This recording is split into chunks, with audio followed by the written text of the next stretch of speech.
Mr. Speaker, I beg to move that that the House now resolve itself into standing Finance Committee. Question is that the House resolve itself into standing Finance Committee. All those honourable members in favour, please say aye. Those against, please say no. Me think the ayes have it.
This Honourable House is now in standing Finance Committee.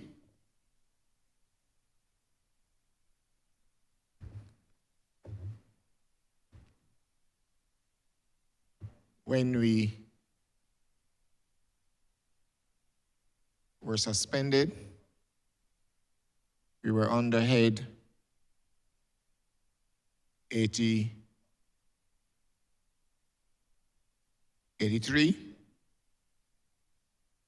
Ministry of Agriculture, Food and Nutritional Security. We now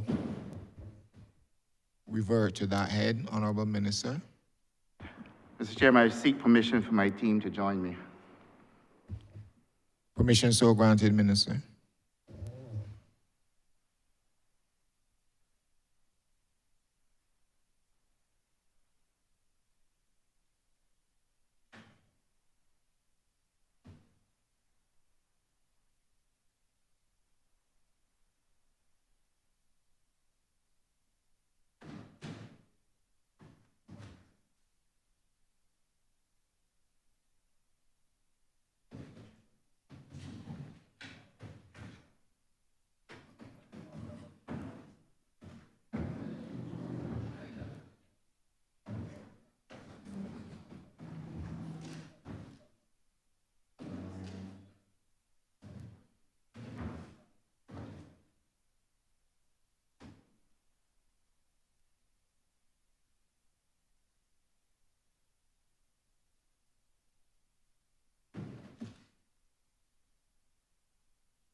Honourable Member for St. Michael South.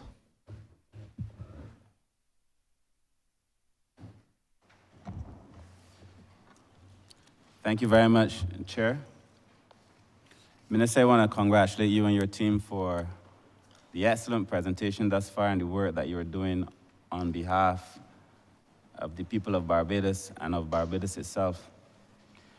Mr. Chairman, through you, sir, I would like to raise a few questions. The first is that I've read the strategic goals of the ministry. which in essence are to provide leadership to the agricultural sector by first becoming relevant through a process of strategic transformation, which includes digital, structural, and process deconstruction and reconstruction, and many others. But that one in particular struck me. And it says to me that the ministry is looking to engage itself in a process of serious introspection with a view to becoming modern and to serving Barbados in a way that is modern and progressive. But my question then is in relation to the inclusion around this model, because it stands to reason that such a transformation is going to require everybody. And therefore, I have a question as it relates to how inclusive is the ministry in executing this model. And I ask particularly in relation to a few things. Firstly, there are a number of older farmers who might have forgotten things that we in this room will never know. And I would like to know how involved are the traditional farmers who really would have been the backbone of the agricultural industry in Barbados. To what extent are they involved in this new transformative model? I also want to know about the inclusion of the Rasta community. I hear people referring to them as the Rastafarians, but I remember as a young man, a Rasta told me that he can't be no Rastafarian because he fears nothing. So I want to know how involved is those who practice the belief of Rastafari in the cannabis industry. To what extent are they included in this new model? And of course, for those of us who represent urban constituencies like myself, I heard you speak of Project CARE, which is a brilliant program. I hope to get some of the benefits of Project CARE, but beyond that, my question is in relation to the build-out of urban persons who have an interest in farming. For example, I know we discuss layers, we discuss the Pine Basin, and to what extent will those kind of facilities, that kind of land space beyond Project CARE, be made available to persons who are in the urban community, but who also wish to be included in the farming revolution, in as much as this is a revolution. So that is my first question, as it speaks just to the inclusivity in being able to achieve what I see as a very transformative vision, but must remain participatory if it is to reap its true benefits. Thank you, Honourable Member. Thanks for those questions. I believe they're critical so that the members of Parliament and indeed the general public will have a good idea of what is taking place in terms of providing opportunities for participation and how that is being rolled out. Equally, how we are aligning our work with our strategic goals, which is critical because one may have set goals, but may not have been able to align those goals to specific objectives. And so therefore, I deem the question to be an extremely good one. The first thing that I'd like to say to you is that the farmers who have served this country over many decades, many of them have moved on, but we've been able to secure the services of some of them, some of the critical ones who would have given us in excess of 25, 30 years. And the ministry this year is establishing what is called a crop production unit under the BADMC. And I would allow the CEO and his team to speak to that in some detail. What the crop production unit is going to deliver for us is the use of these experienced farmers working with the young ones that we are bringing in, the inexperienced farmers. Because when we look through the feed program and when we look at Project CARE, we recognize that many of the people who are participating have keen interests but are highly lacking in skills. And therefore, a lot of mistakes are being made. And what we are seeking to do is to correct those mistakes so that we don't demotivate people and they leave the sites feeling demoralized. The crop production unit is designed to take on all of those areas that we brought in under the feed program, which will be Lears being one, Pine Basin, Spencer's, Bath River. And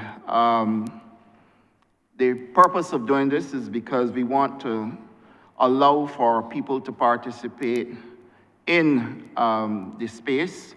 Pine Basin, for example, will have commercial farming in addition to allotment gardening, which allows for a similar model to what we are using at Lears. And then Lears itself, which is much bigger than Pine Basin, also allows for urban farmers to participate. So you have two areas where people from the urban corridor can participate.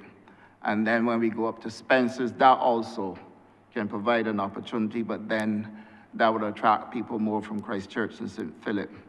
Up at River, we then take people from most of St. Philip and some of St. John.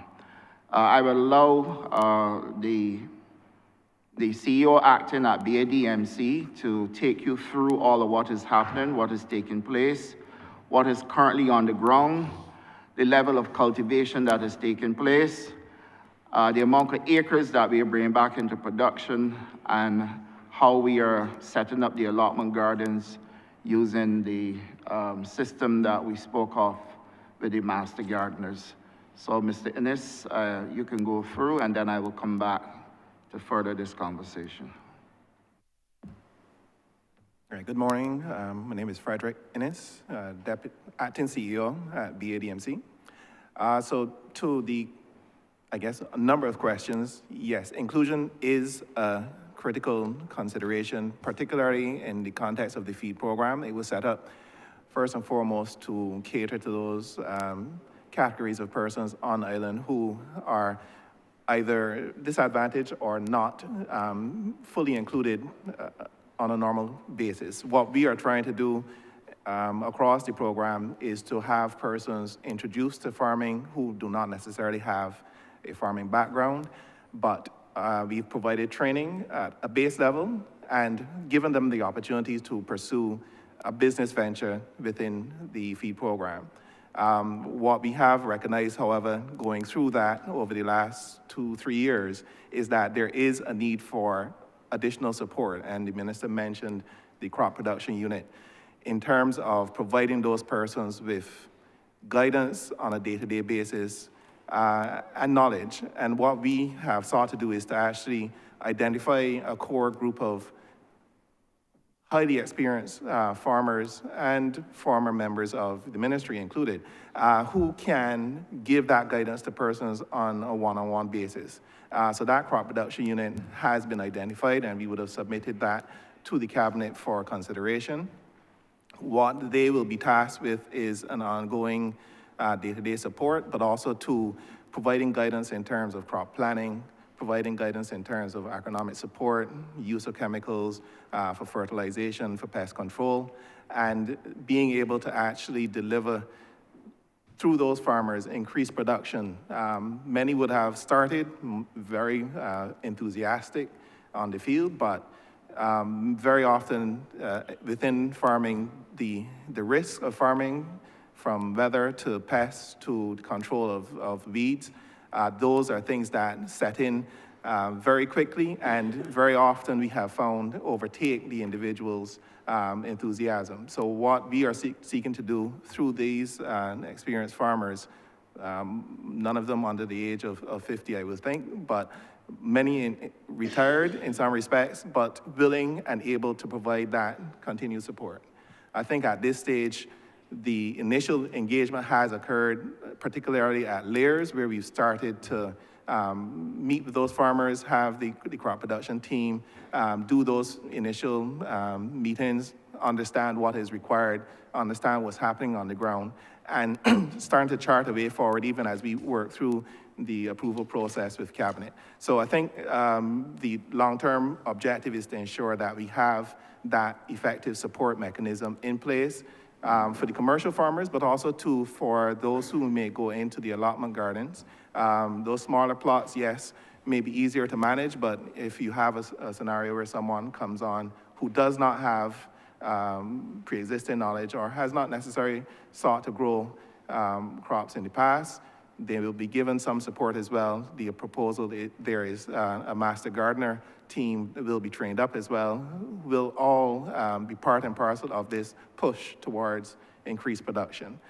So I think, I'm hoping that I've addressed most of the queries. I will mention that in terms of the disabled community, we actually do have one or two groups, one actually located at Ferry Valley, where within the feed program, they have actually been doing great work. They have a mentorship arrangement, a former teacher, if I remember correctly, who is there and supporting that group, and they're on site every day working hard and seeing real success. So I think we are trying to identify where we can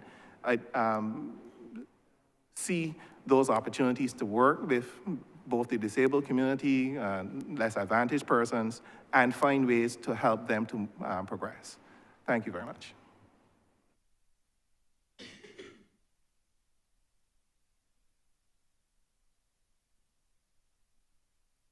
Also, we can speak to the number of allotment gardens that are going to be made available and the sizes. Yes. I know we have 10,000 square foot and 5.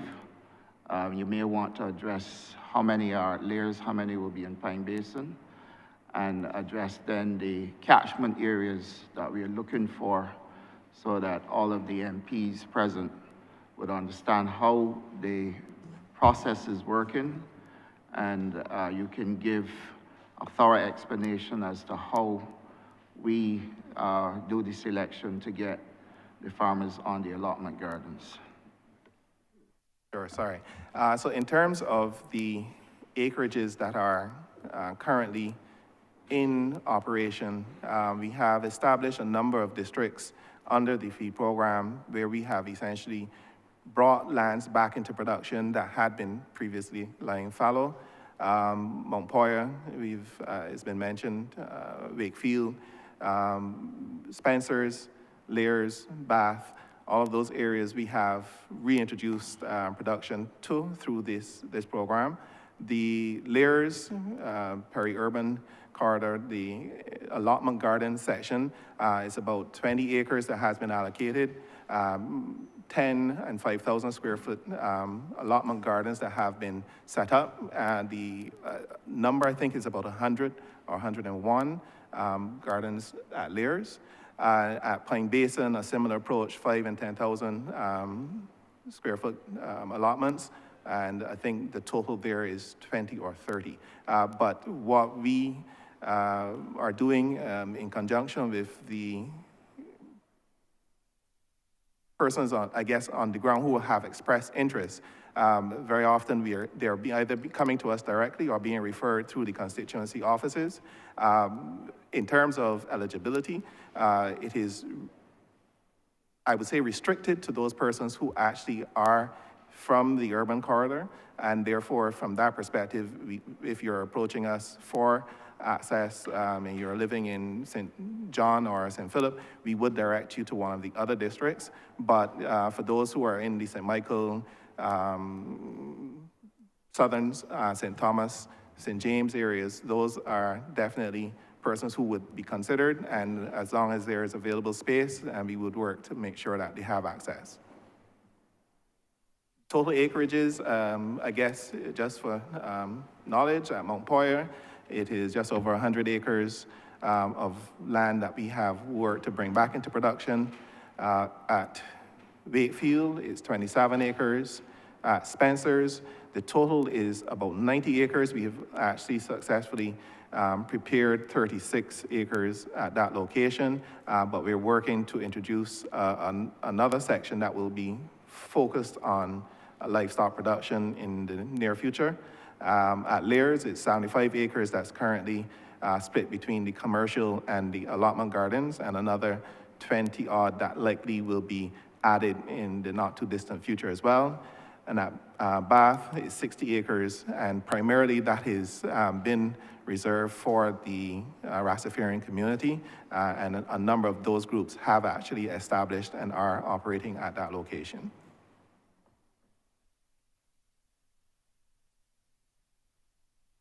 Sorry. Right now, the operations at Bath are focused on open field production. I couldn't speak to the cannabis plan. I know that there were some discussions on that front, but I would have to defer to the BMC-LA in terms of the plans in that regard. In terms of the enfranchisement model that we are using for medicinal cannabis, we had about 4 meetings with the Rastas, and we took from them what it is exactly they would like to see in this model. The information or the feedback that we got from them helped us then to frame how we will go forward in making sure that they can participate. Most of them, if not all, have suggested that the government finance the entire operation on their behalf, and they have cited things about being punished in the past, etc.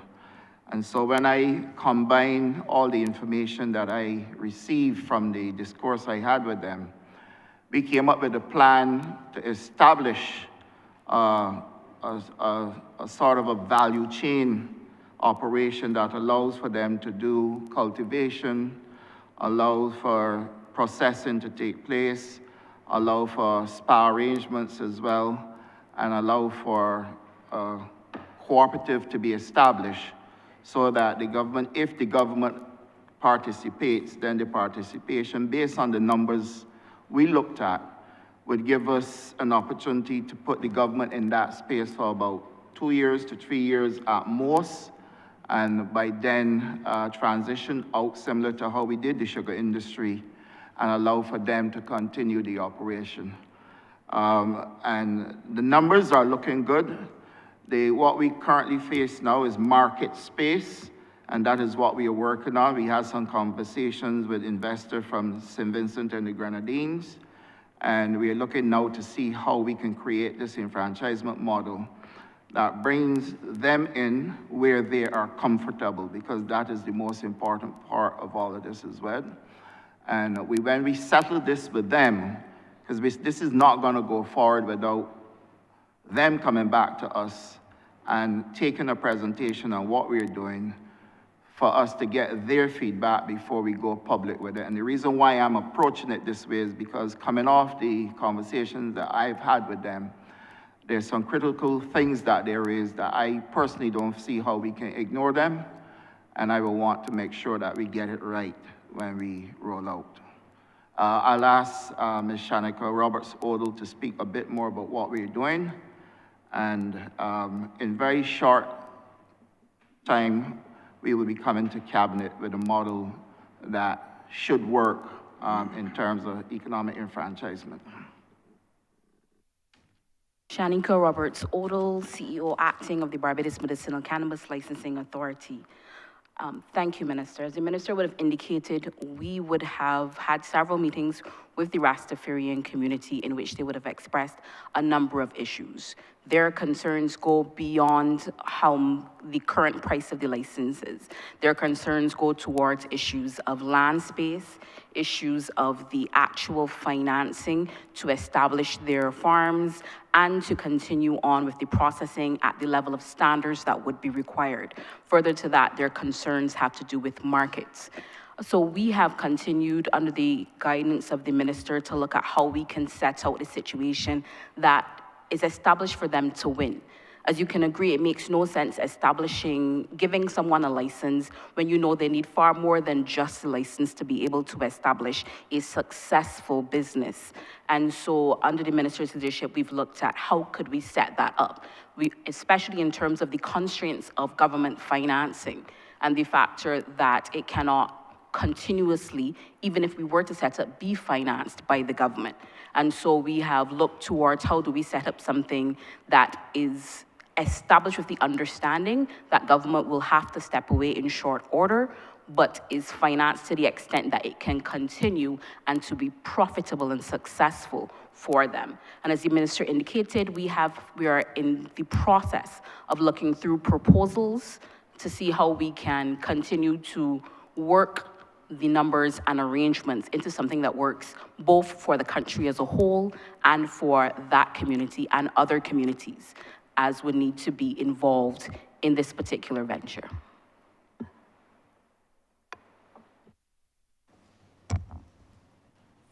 Thank you, Mr. Chairman. Just a quick follow-up, sir. I am sure we all appreciate that Rastas in Barbados have suffered tremendous persecution and prosecution in pursuit of what they considered at the time to be their sacrament. I think when we go, if we cast our minds back to the 70s, maybe even the 60s, but the 70s and the 80s, how difficult it was even to walk through this country as Rasta, that as we have put in place affirmative action programs or positive discrimination programs or support programs in general, based on the level of persecution that the Rastafarian community, Rasta community, faced in this country, I do believe we have to put in place every single thing that we can to make sure that they can benefit from whatever benefits are returned to this country and to the people of this country in relation to cannabis. My second question, sir, is that as a former Minister of Maritime and Blue Economy with responsibility for the port, we would have meetings, I think almost weekly at one point, toward improving the competitiveness of this country. You would appreciate that in the port, there are a number of factors that determine how fast a container can move and how fast we can turn around things, but beyond security, you know, these ports have responsibility for generating revenue and for competitiveness. A big part of that is obviously the role of the Ministry of Agriculture as it relates to, I think it's animal and plant control or whatever the proper title is, but I do know that there's a portion of the ministry that interacts with the Bridgetown port and is very critical in relation to the speed by which, to determine the speed with which we can get containers out of the port and thereby enhance the country's competitiveness. So my question is in relation directly to the role in the port and the view often held that the Ministry of Agriculture perhaps slows down our capacity to be able to move out these containers at a rate that is satisfactory. So I would like to know, so first of all, your thoughts on that, but what is now being put in place to be able to expedite competitiveness, and what is the Ministry of Agriculture doing to keep pace with these changing times, considering that Barbados' competitiveness is critical if Barbados is to get beyond the point where we currently are? Thanks. Thank you, Honourable Member. That question is so important because I too am concerned that oftentimes when I hear this matter being raised, the Ministry of Agriculture is being singled out as the single ministry to be the ones causing delays in the port. Certainly when I sit with my team, I hear something totally different.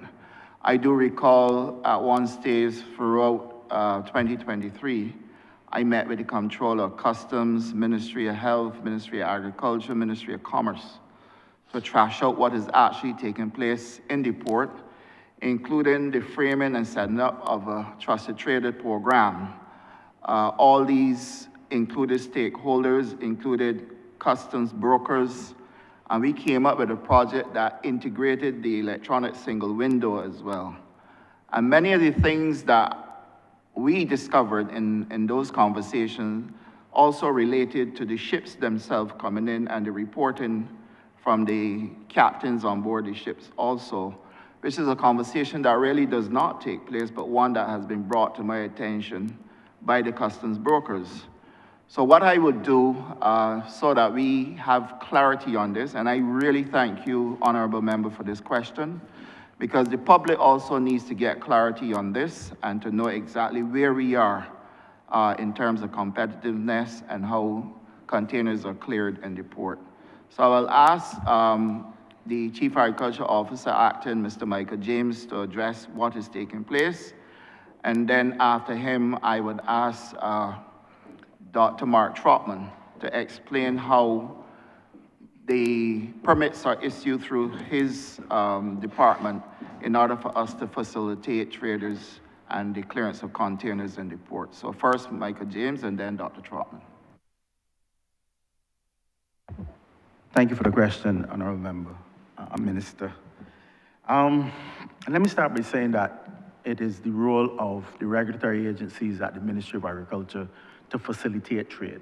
And we in no way try to stop trade or prevent people from trading. However, there are a number of risks associated with the movement, especially of fresh fruit and vegetables coming into the country. And my colleague Mark will let you know about meats. So what happens is that we do what we call a pest risk analysis. So you want to import something from overseas, it's brought in, we do our pest risk analysis, identify what risks there are that might occur. And then we provide an import permit, and most of these things are done within 3 to 5 working days, depending on the level of risk.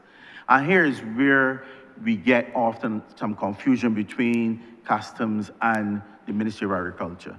Now, when you're importing stuff, contraband, different, you can scan, you can do x-rays for that, be it weapons or whatever.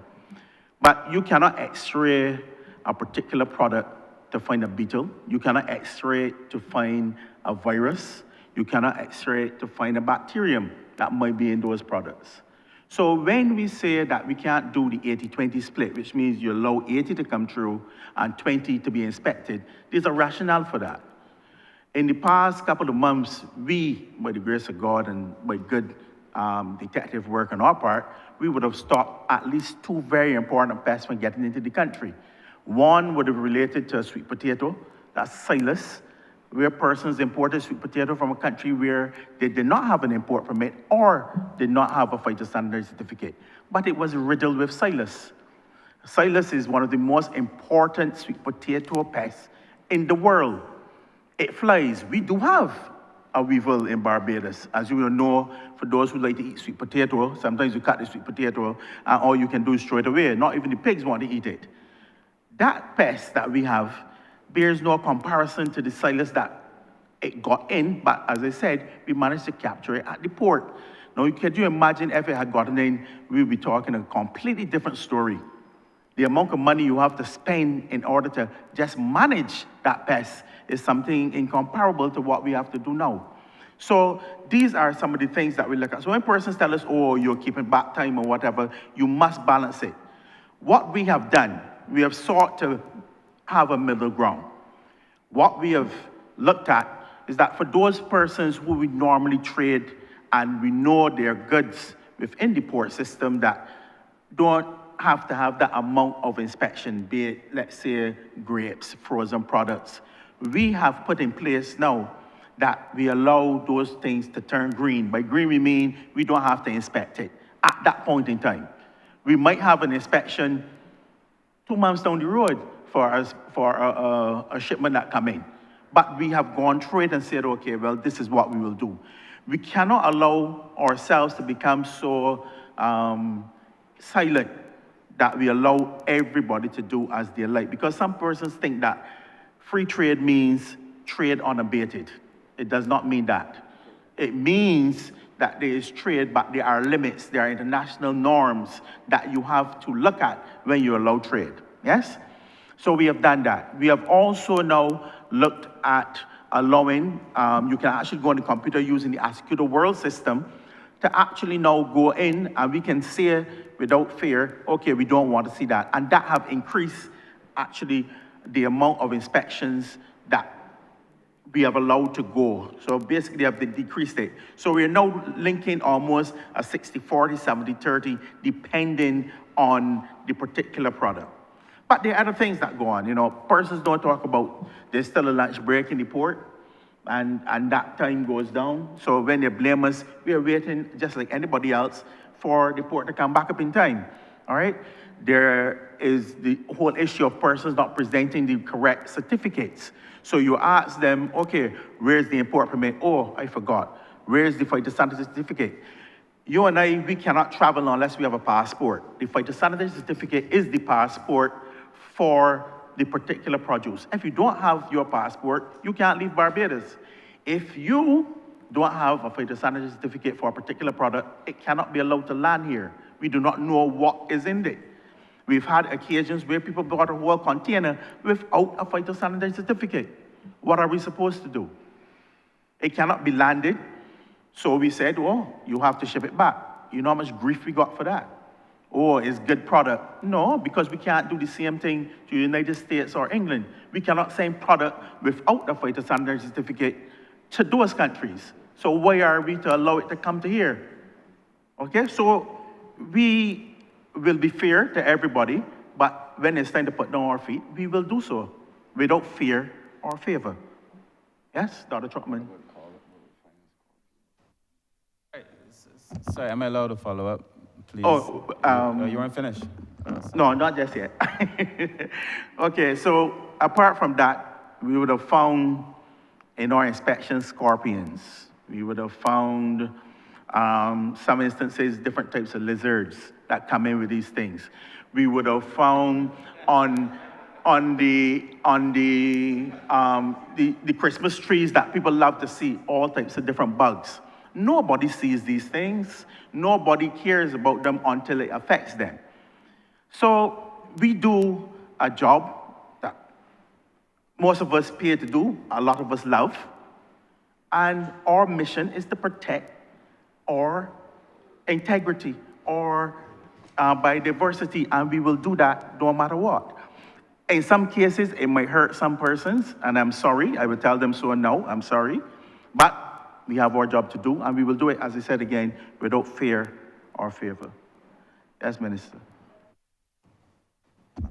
Thank you very much for the passion, but my question, I'm coming back at the same question because... Minister, I wanted Oh, sorry, Dr. Minister. Trotman to also speak to how we handle meats coming through as well.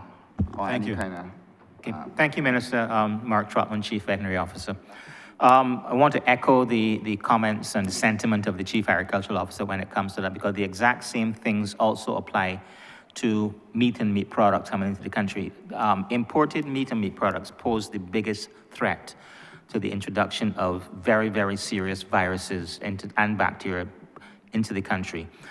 You would have heard about outbreaks of African swine fever all over the world and now in the Caribbean. You would have heard of highly pathogenic avian influenza wreaking havoc across Europe, across North America, and other parts of the world. Foot and mouth disease, another major pathogen that is easy to transmit through meat. Through meat that is actually safe to eat, but will destroy the agricultural industry if any of these viruses enter the country. And the ports of entry, whether it be the airport or the seaports, are a major conduit from for the entry of these viruses into our country. You cannot see, smell, or otherwise detect a virus. It might look perfectly fine to you on inspection, but it is contaminated, even if it is frozen, even if it's partially cooked. Sometimes in the case of fully cooked products, can still transmit certain pathogens. So we have a big responsibility, and we talked about the responsibility of the port being security and commerce. Part of security is biosecurity, which means protecting the country from the entry of biological agents, which are pathogens.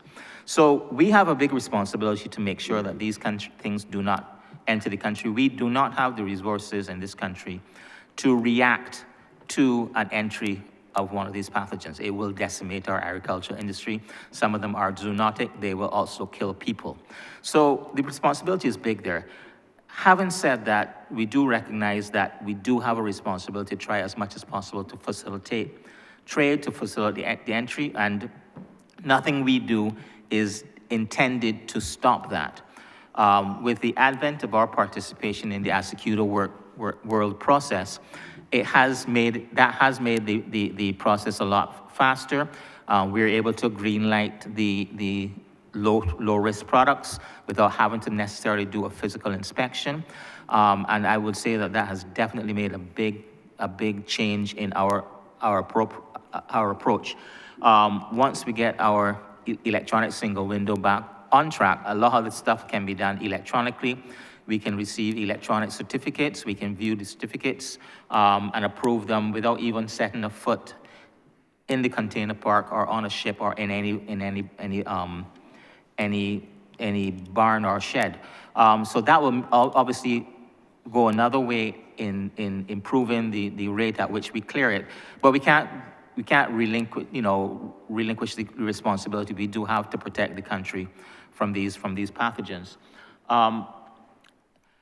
Another way that we have tried to make sure that we can facilitate the movement of it is, as I said, mainly to do things electronically, to make sure we can pre-approve product. We do have trusted trader mechanism where, once an importer can demonstrate that they are following the rules and they are making sure that they have the appropriate certification, they have the appropriate assurances that we need to clear it, the process goes very, very quickly. There are, unfortunately, some participants in the process who are repeatedly not complying with the rules, who are, Mr. James referred to the lack of presentation of a phytosanitary certificate. In the veterinary field, we have a similar certificate, the export health certificate, which guarantees from the exporting country that the product is safe to eat. So therefore, we do review those. We can do it electronically as much as possible. At some times, we do have to do physical inspections to verify the identity of the product, because there are instances where the product comes in claiming to be one thing, and then when it's opened, it's a different thing in the container altogether. So these are things that we have to safeguard against. So in summary, I think that we've come a long way in being able to process the imports a lot more quickly than before, but we do still have a responsibility to make sure that we don't let down our stakeholders and the country by allowing these pathogens to enter. Thank you.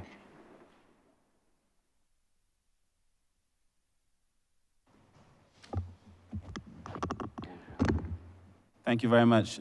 Just a follow-up. Obviously, I'm very happy to hear the effort and the passion of both of the persons who spoke, the efforts to safeguard Barbados, and I support those efforts entirely.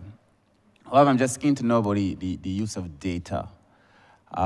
Using data to make decisions. Now, having been an auditor for a significant part of my life, I know that there are ways to try to manage risk, In audit, you look at the inherent risk, the nature of the business, you look at the control risk, what are the systems in place, and you look at the detection risk. To what extent will my doing this audit produce some results? And so I would like to know our percentages almost. How much, first of all, how much are you using historical data to track, and I heard you mention it, but I'd like more details, to track the persons who import? And then when you do these inspections, what percentage of the ones that are subjected to these inspections actually show up with all of these flaws? And then the point that was made earlier in relation to a person importing without an import license, obviously that's another issue, and all those persons need a full inspection. They shouldn't even be allowed to pass anywhere without an inspection. So I understand that. But where you have the capacity to use data to make decisions, how do you use that data, and what percentages? Do you inspect 100%, 90% based on the data, and what percentage of that comes back as a problematic? Okay, thank you for that question, Minister. The level of inspection that we do for a particular product all depends on the quantity of the product. So you can do up to 10%. It depends on where it's coming from. So we put all that into consideration. We also look at the whole issue of how, as you said, and very nicely put, of how often have we picked up things when we inspect this particular product. So I'll give you some figures that what we do right now.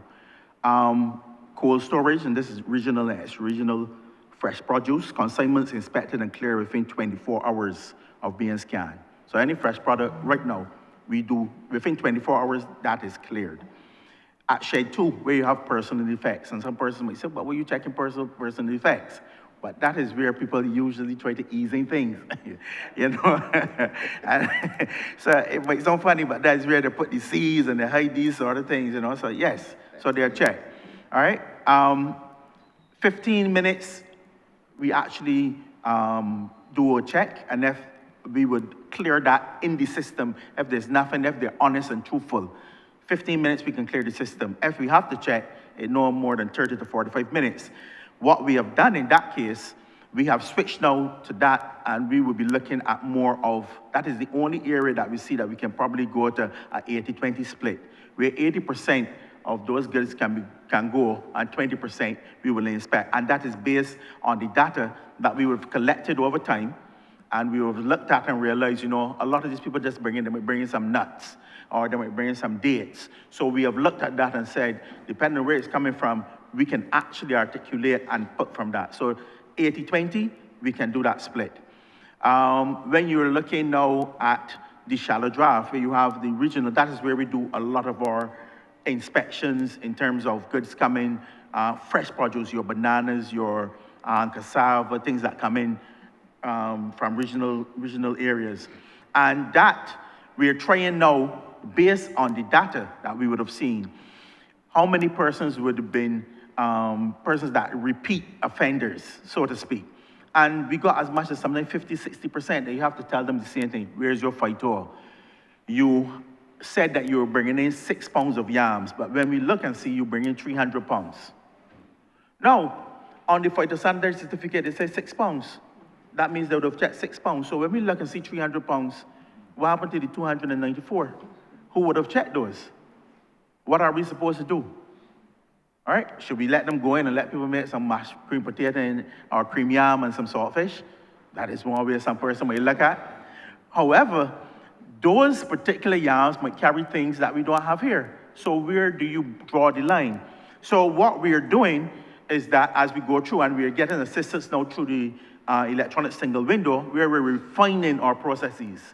And hopefully, within a matter of couple, 6-9 months, because we are working very closely with them, we will have a refined process that we can actually reduce that. But it will also call for more engagement with our stakeholders, more PR with them, as well, and I would have told the minister and PS this, we need some more bodies. You have 3 officers at the port, cannot handle that, given that the port wants to go 24 hours. And the same thing at the airport. We're only talking right now at the port, the Bridgetown port, but something is similar also up by the airport. So we need some bodies. We do have sent this in. We are hoping we might not be able to get all, but some to assist with this. We also have gone, this is one part of digital, so all the officers have tablets. So we no longer have to use paper. They can do their thing, and so that has cut down on the time.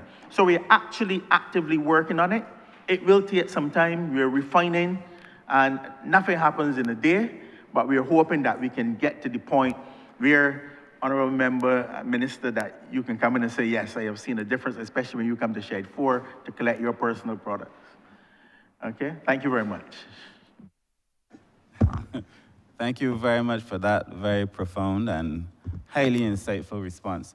My final question, Chair, is in relation to disasters, recognizing that we live in a climate crisis. And for those who don't believe it, I think people need to come very soon to their senses that we are living in a climate crisis. And I think I heard you spoke briefly in relation to what we're doing to make crops more resilient, but it would be nice to expand on that in terms of having a much more climate resilient crops, given that we are in a climate crisis. But beyond that, what is the role of the Ministry of Agriculture in disasters? And I ask that because in my ministry, I have to take responsibility for people. And we all found ourselves after Elsa, which was quite unexpected, and having to find housing for persons, having to find furnishings after Elsa, and certainly having to find food after Elsa. And so I would like you to explain in more detail what we're doing generally to make crops more climate resistant. The capacity to withstand droughts, the capacity to withstand floods or sustained rain, and so that we can produce food.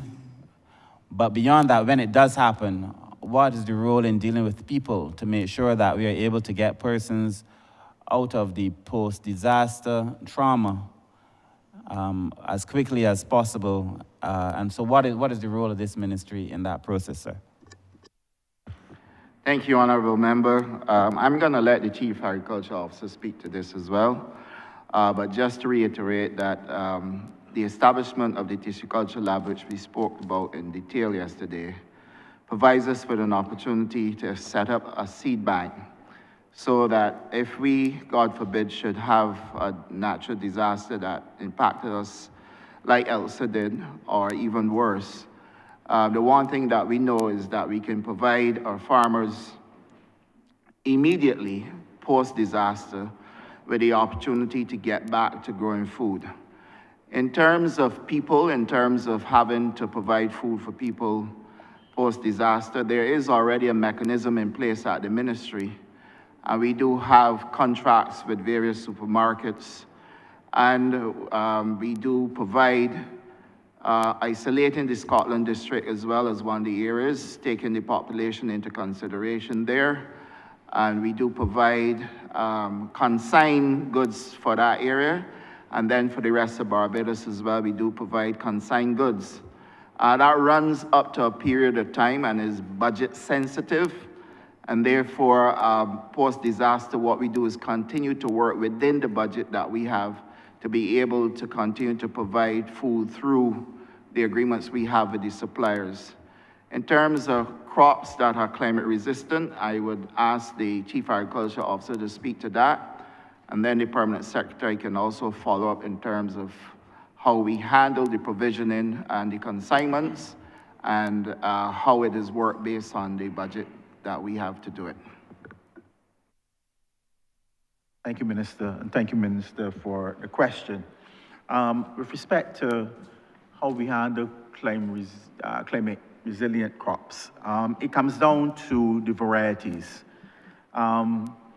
Take, for instance, if you're talking about sweet potato. Sweet potato normally comes in 3, sometimes 4 months. What we've sought to do is to look at varieties that can come in shorter than that. And the longer the time that they stay in the ground, the more prone they are to damage from the weevil. So we want short-term varieties that can handle that. When you're talking about some of the other root crops, your cassava and your yam, they can withstand a certain amount of water, a certain amount of being inundated, flooding. But above that, they will also rot. So you were looking at varieties that can stand up, and we actively seek to get these varieties into the country. We have varieties in terms of peas. We've brought in different types of peas that can handle the diseases that we have, but are also resilient against diseases that might come. So it's all about choosing which varieties you're looking at and to pick varieties that are more resilient to pests that, because of climate change, you realize that pests that normally would not have been seen in Barbados can come and affect our crops, okay?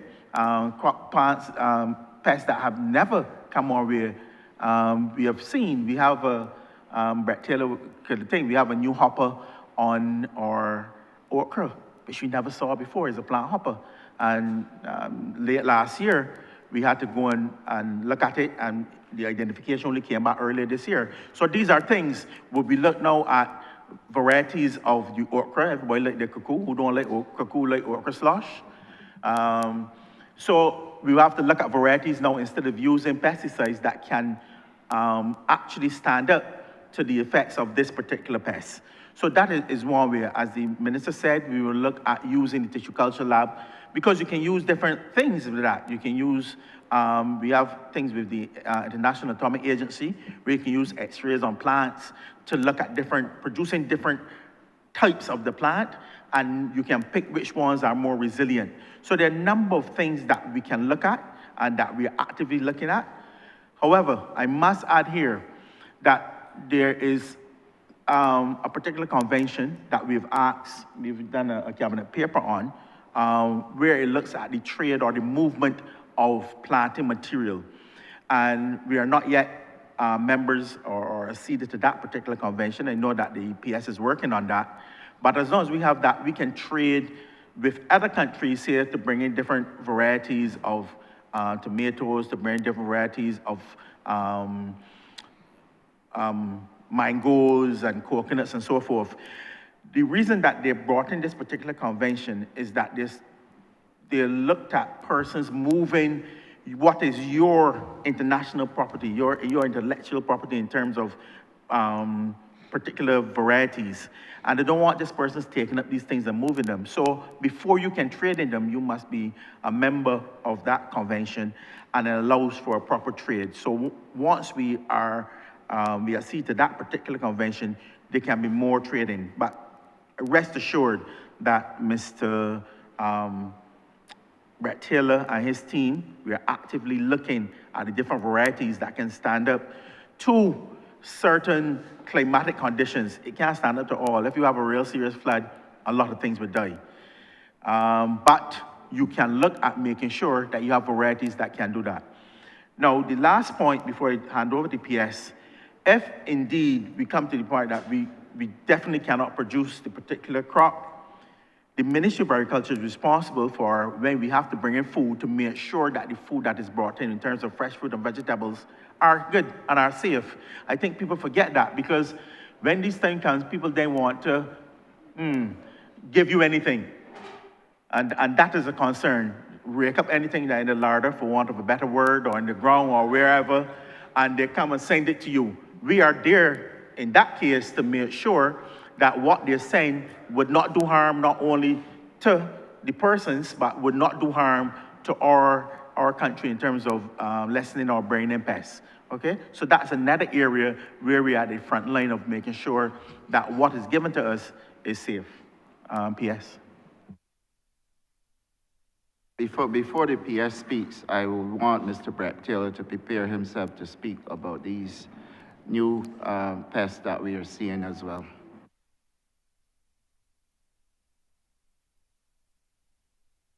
All right, good morning again to all. I'm just not gonna add too much. Most of what was said before covers, I think, the question to some extent. But just to put in context the point that the ministry's involvement in the National Emergency Management Framework is really through its role as chair of the Food and General Supplies Committee. That particular committee is normally chaired by the Chief Agricultural Officer, and it has a number of responsibilities, which I don't think I need to itemize, but essentially our overall responsibility is to ensure that we have adequate food and, as we said, general supplies, because we tend to focus a lot on the food aspect, but you would imagine that there is also an equal demand for things like toiletries and other personal care items that persons may have a demand for in the aftermath of a natural disaster. So essentially, we have signed MOUs with some of the leading retailers in Barbados of food and general supplies, in particular toiletries. We have them stored at strategic locations across the country, including at Graham Hall.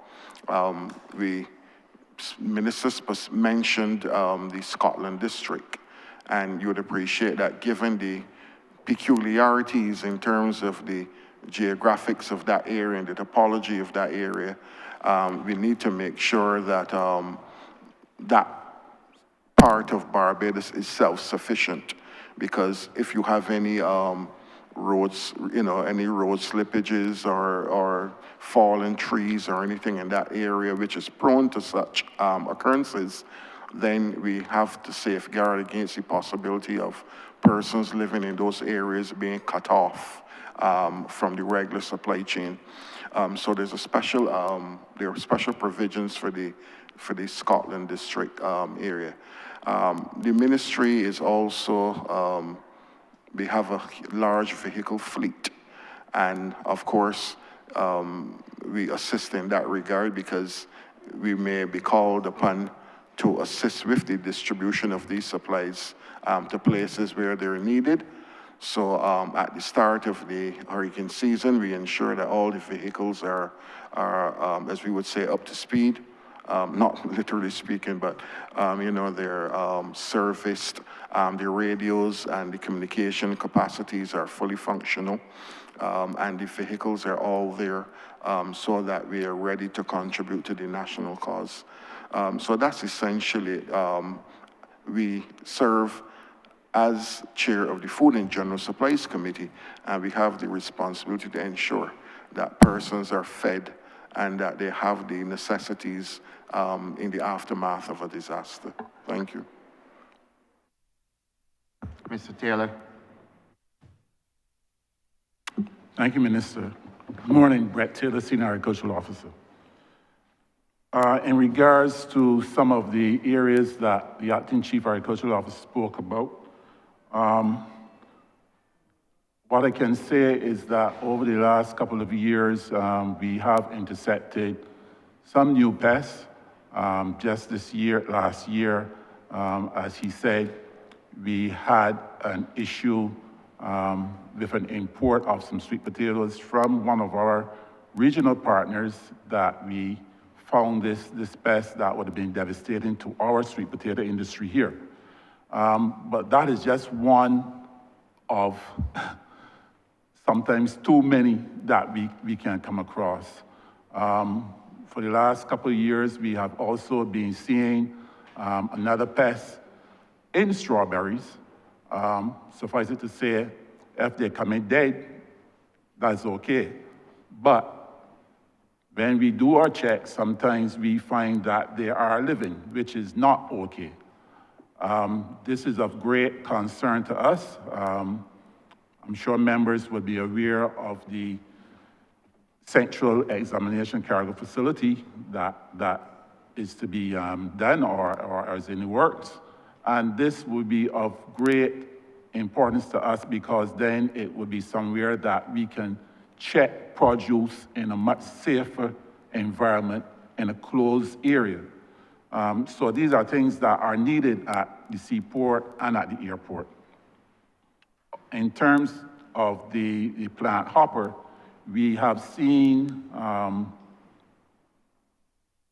insect coming in on okra. And after the chief and I visited some farmers and we took our samples and we sent it for identification, it came back as a new insect to the region. Some of my colleagues in other Caribbean countries have also been seeing this pest, and it is one that is not only of concern to me because of it is affecting okra, but it is also affecting one of our indigenous crops, cotton. So it's also affecting cotton. And these are of great importance to us.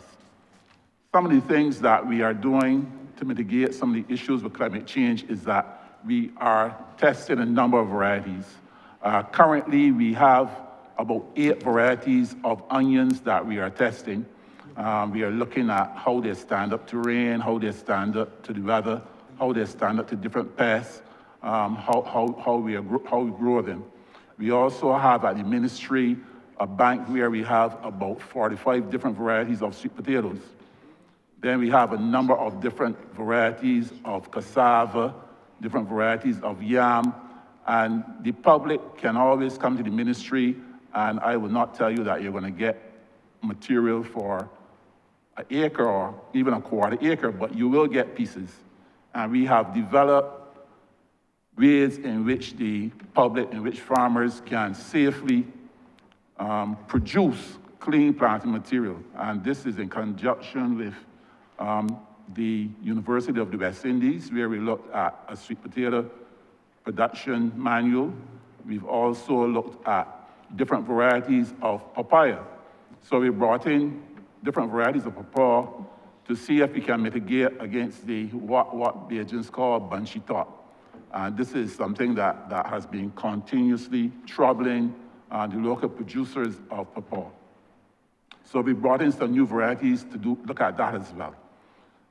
Then we also have things like using weed fabric.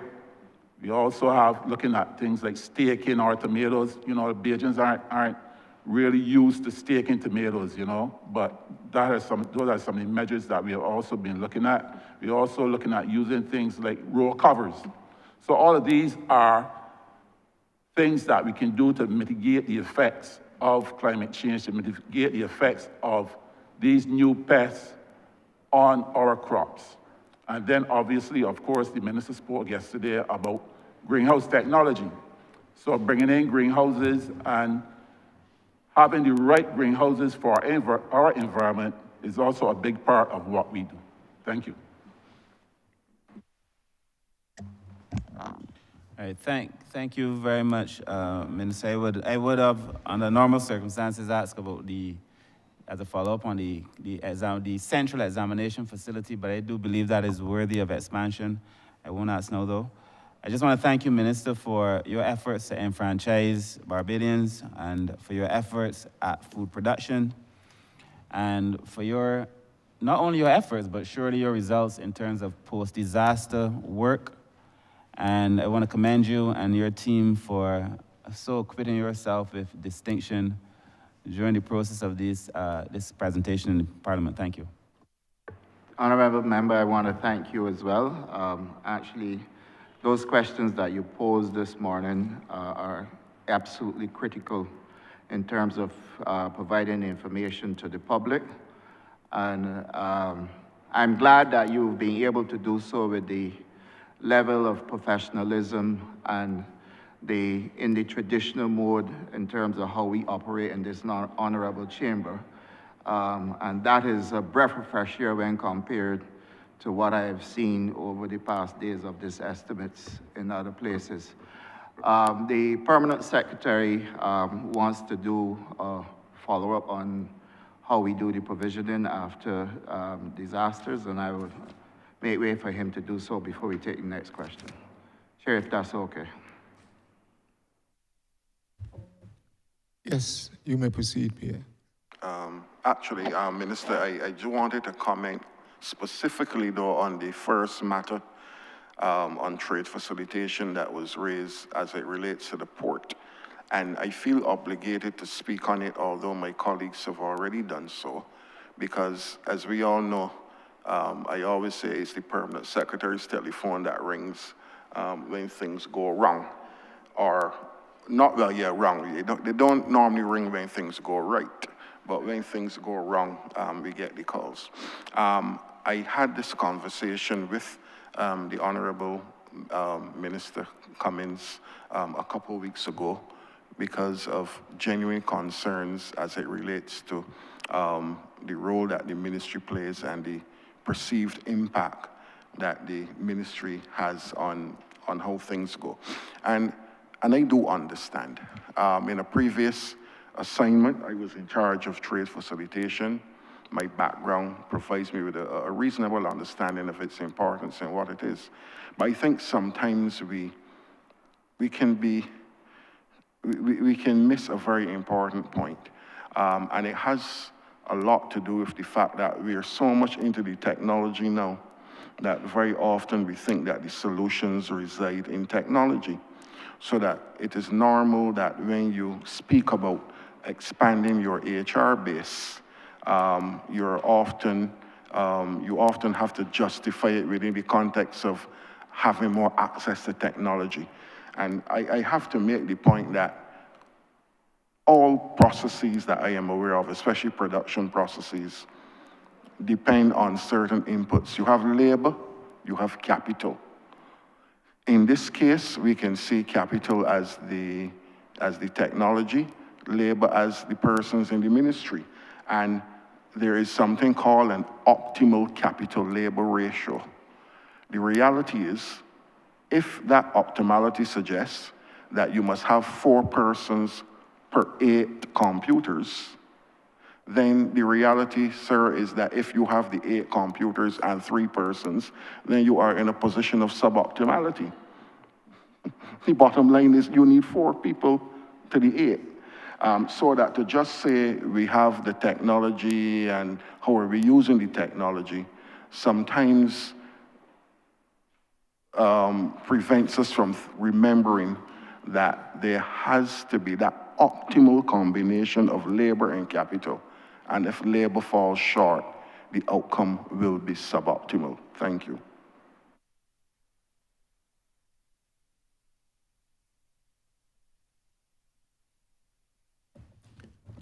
Honourable Leader of Government Business.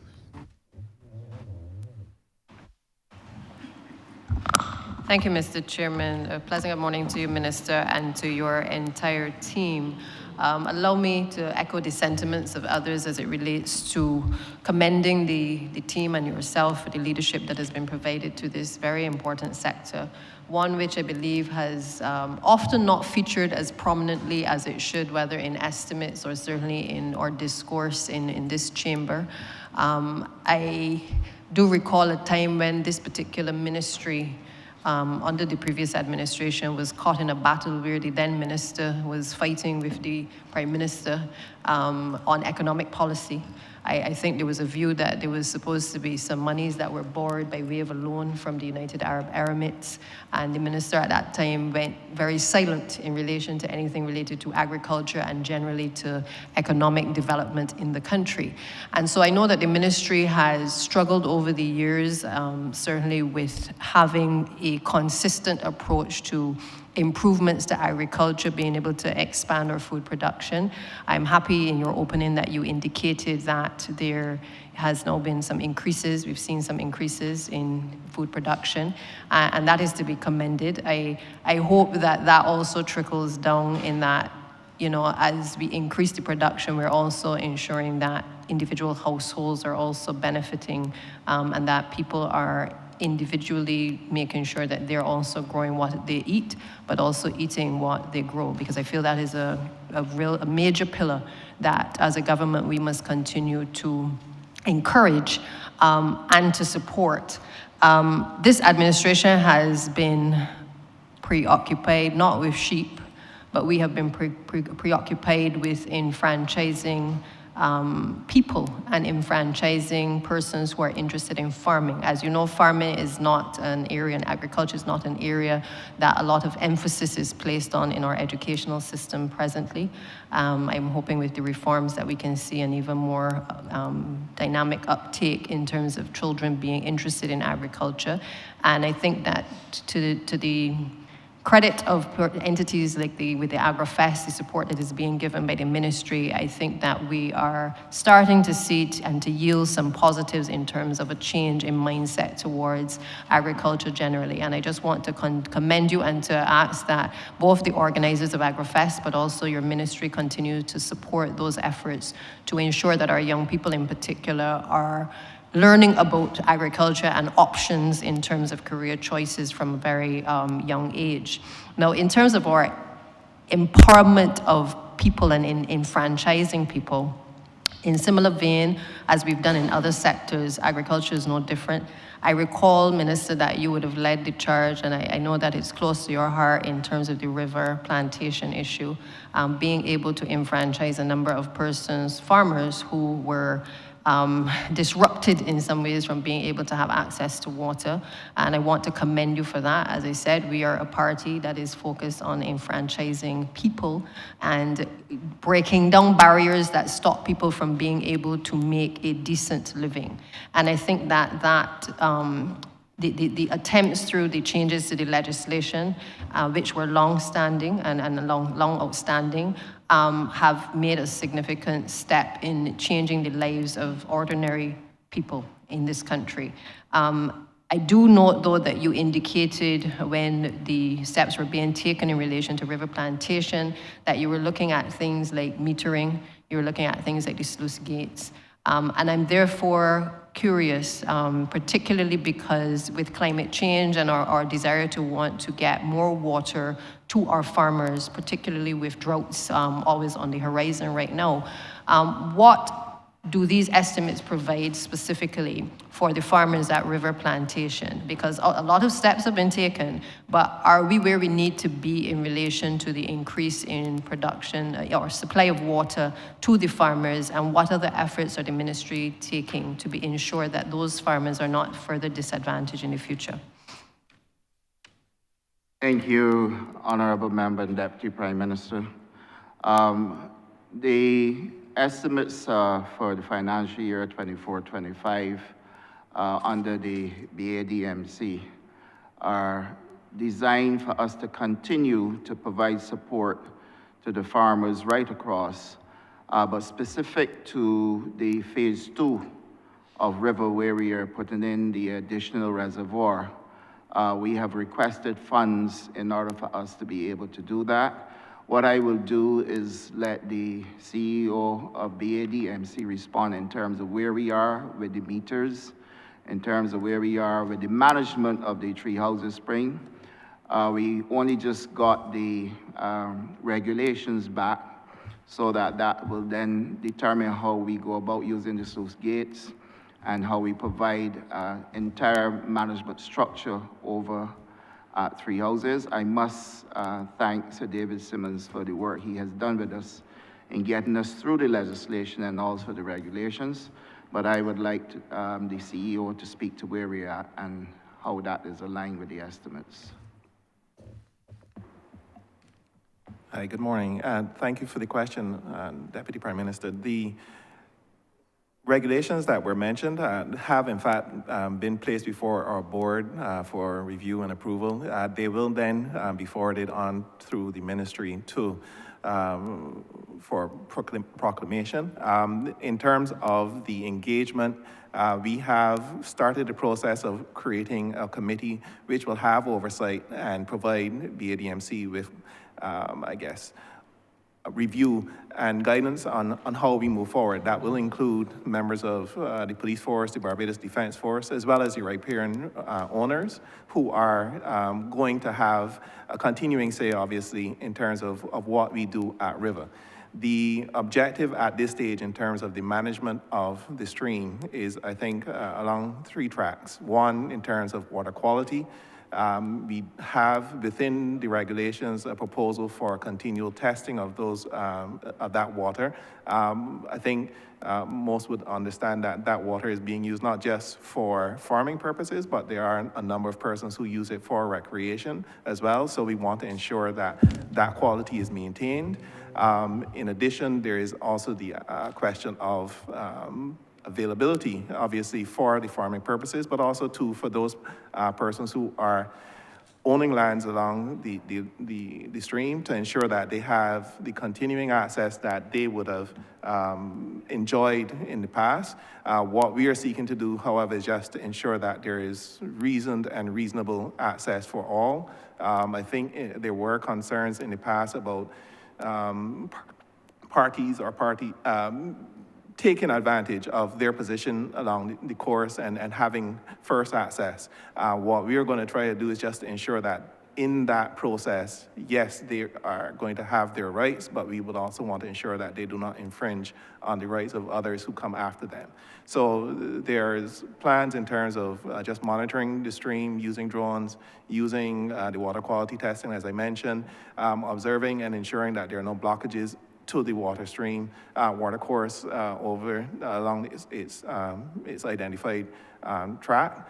And I think finally, in terms of how we go forward and the metering that was mentioned, again, equitable access, ensuring that what persons are abstracting or utilizing for whatever purpose, there is no unevenness in that process. So the use of meters will primarily be for those using the water for agriculture, but for those owners who have pumps in the water for whatever reason or are diverting the water for whatever reason, we want to be able to identify and understand what is the effect on the stream. So there will be a period where we will have to observe first and to understand what is happening. But I think initially there is a plan once these regulations have been I guess, accepting it and we are using them, that we're going to have some robust engagements with all the parties, all the stakeholders.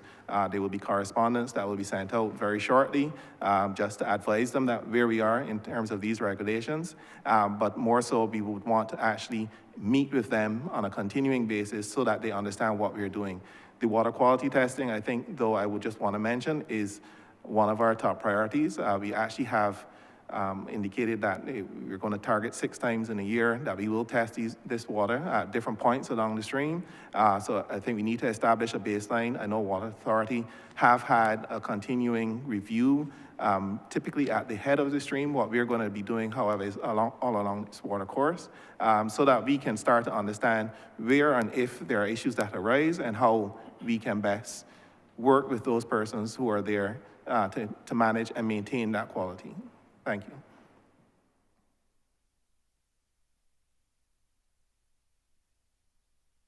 Thank you for the response. Again, it is heartwarming to know that finally we are making some progress on this issue. I think oftentimes we forget the road that we have traveled. And I do know that that issue with river plantation has been a long-standing one that, you know, I think the ministry has to speak to the narrative of what has transpired, because that enfranchisement of those individuals allows them to provide for their families as well, while at the same time keeping that balance with the general population who will also be using the area. Ms. Minister, I just want to follow up on that, because while we were speaking in relation to existing farmers in, for instance, the river plantation areas, there's one area that is near and dear to my heart. You're smiling, so you know exactly where I'm going, and that is the area in the Pine Basin. Again, this is an area that has been fraught with its own issues over the years. There were, you know, different heads responsible for that particular area, a number of controversies in relation to the allocation of lands. I think that you have been able to bring to bear a better allotment of the lands in that area within the last few years. And therefore, there are persons, certainly within the surrounding communities, in particular the Pine, that have been able to benefit. I know the Ivy as well, and other areas, Burden Hill, have been able to benefit. And we're grateful for that, because unlike, you know, I tell people I have a very interesting constituency. There is the outer Pinelands area where I can leave with my trunk filled with lots of vegetation from people who, when I go into the area, and I end up going into the Pine and I give it all away, because unlike the outer areas of the St. Michael Southeast constituency, the Pineland areas don't have a lot of lands where people can actually cultivate and be engaged in farming.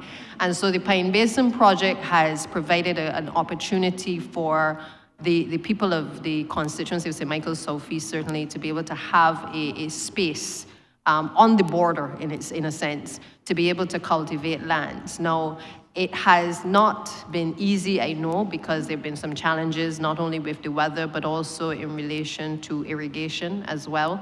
And I know that there has been some support from the ministry to help some of the farmers to be able to get started. But I wanted to get an update from you as to where we are, because when you started to plow the lands, I must tell you, the Pine Basin, my drive on my way to MTW was a beautiful sight. When I looked across the lands that were there, you were starting to see the birthing of, you know, cultivation of a number of lots of land. In recent times, the balance has not quite been struck. And I think we need urgently to get back to that. So my question to you is, where in the estimates is that injection of resources that is needed to be able to get us where we need to have those persons in those communities that can benefit from this project, truly benefiting from the project, to be able to feed themselves and their families?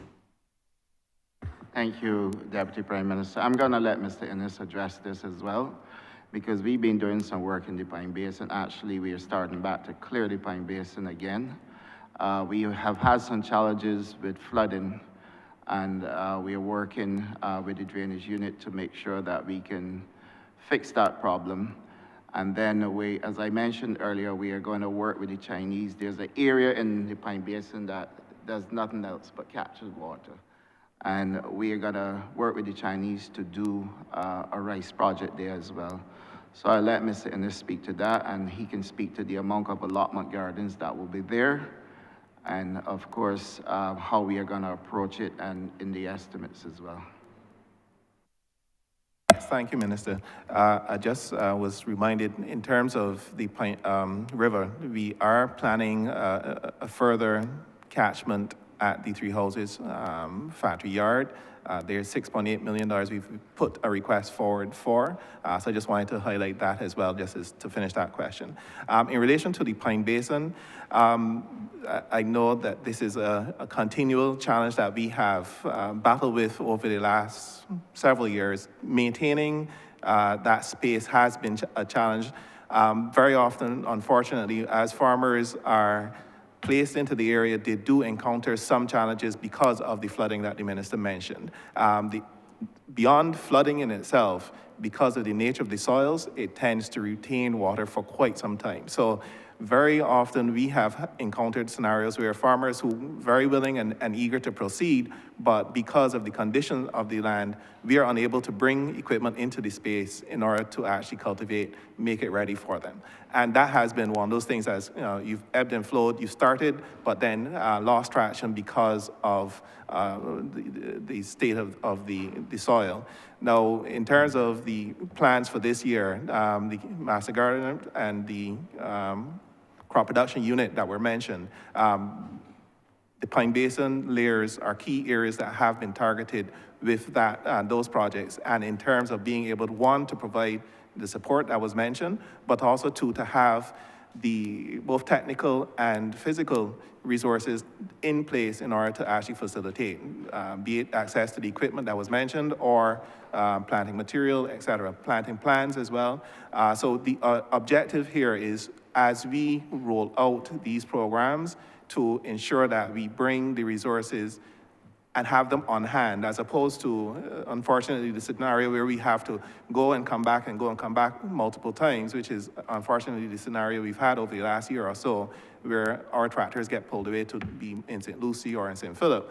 We want to have a more concentrated effort to get people settled, get people started, and to be able to sustain themselves before we move away, or before the surge, as you would call it, is redirected to another area. So the plan is that we will start with individual districts as a pilot.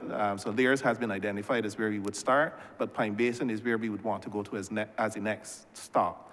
And I think the approach that we are going to employ at Layers will be essentially mirrored at the Pine Basin. Again, a focused effort using the opportunity that we have right now, hoping that we will have some fair weather over the course of the next 2 months.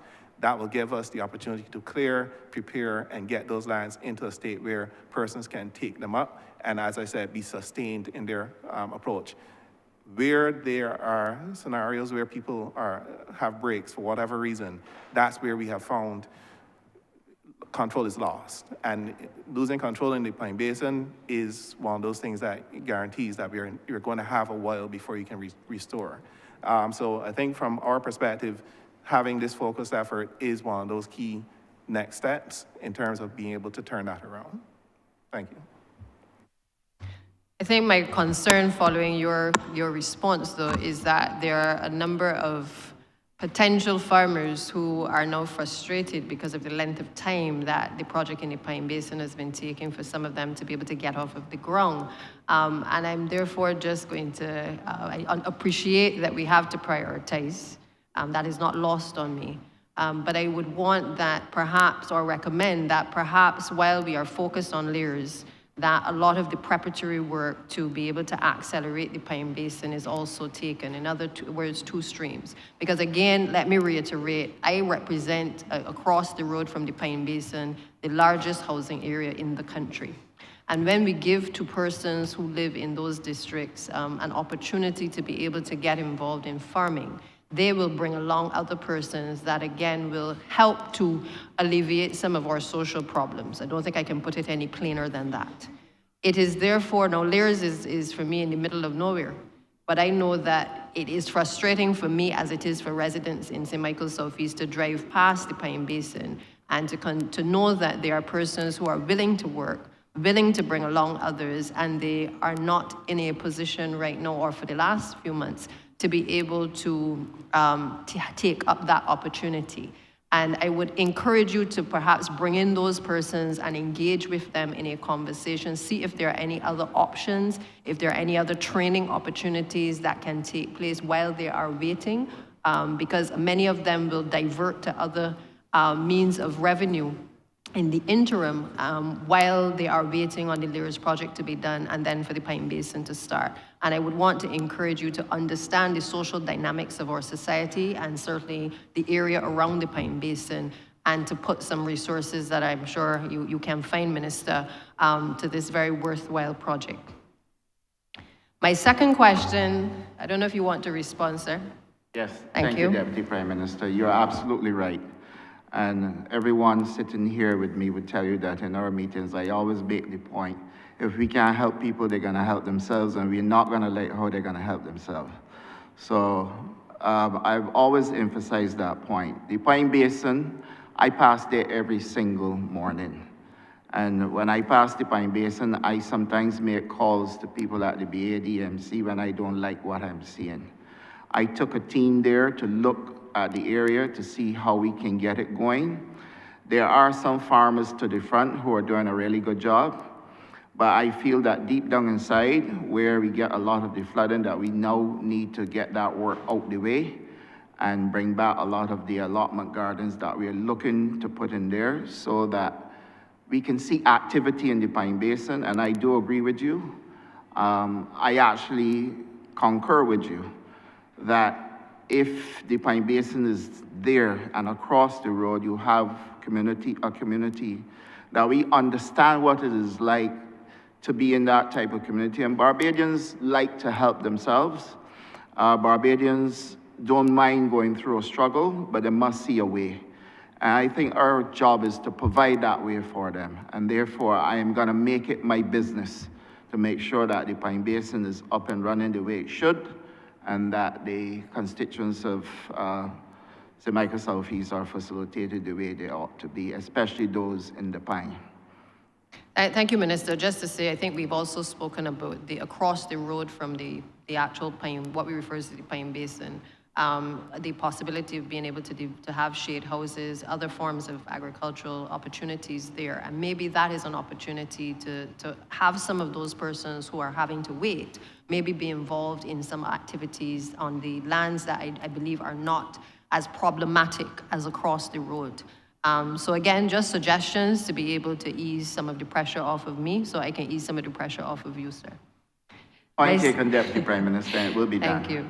My second question relates, the mention was made of the issue of resources being moved from one location to the next, and perhaps a more focused approach now by the ministry in terms of actually completing specific areas and then moving on.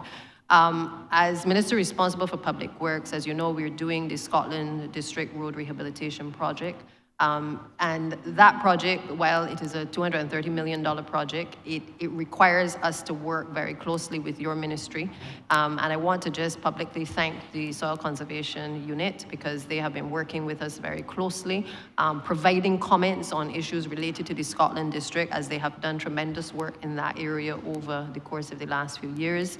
And their opinions, their input has been valued. It has helped the Complant team be able to identify the history of the district, because it's one thing to do all of your investigative works, but you know, there are a lot of people who have the know-how, the long-standing knowledge of a community, and we are seeing the benefits from the team in terms of the input that they provide at several of our weekly meetings to the entire team.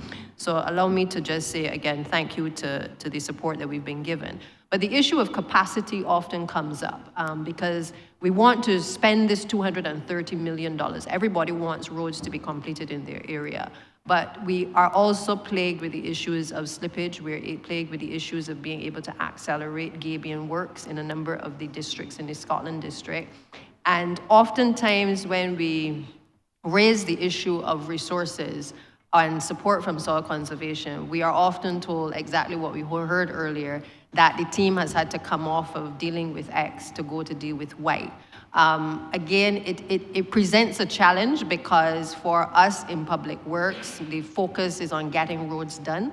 So whether it is working with BWA to make sure that mains are replaced, whether it is trying to work with soil conservation to make sure that the input into the plans and designs for the roads are there and in a timely manner, or that they may have to do some level of stabilization work before the contractors can go in.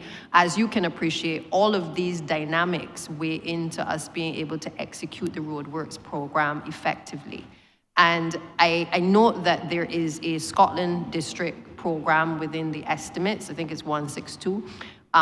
What I am concerned about, specifically sub-program 167, is that I am not seeing either a line item for the establishment of the Scotland District Authority as yet. I know we've spoken to it before. We have indicated that it is a necessity because we're doing the works, but we really need a body to manage the Scotland District and to help to educate and to advise on a number of the development plans within the area. But I don't see that reflected in this year's estimates. Now, I don't know if we are creeping before we walk, in the sense that we are going to, under professional services, you have allocated for additional professional staff to be able to assist, or if it is that finance has not been so generous to allow for the establishment of the entity. But I want to make the call, Minister, if it is the latter, for the importance of this particular entity to be established. And even if it is that we start small and we grow it, I am recommending that this certainly be something that we look at to be able to rationalize the area. One of the things that keeps coming up is the issue of the disposal of sewage and certainly water in the Scotland District, which further compromises the soils. So we already have the difficulty with the soil composition in terms of it being loose, in terms of it being clay-like, in terms of it resulting in a lot of slippage. But again, what we would like to see is that collaboration between the ministries to be able to properly advise persons as to how to dispose of both the sewage and also the water. And I know that's not just your ministry, but it's obviously a responsibility for other ministries to be able to weigh in.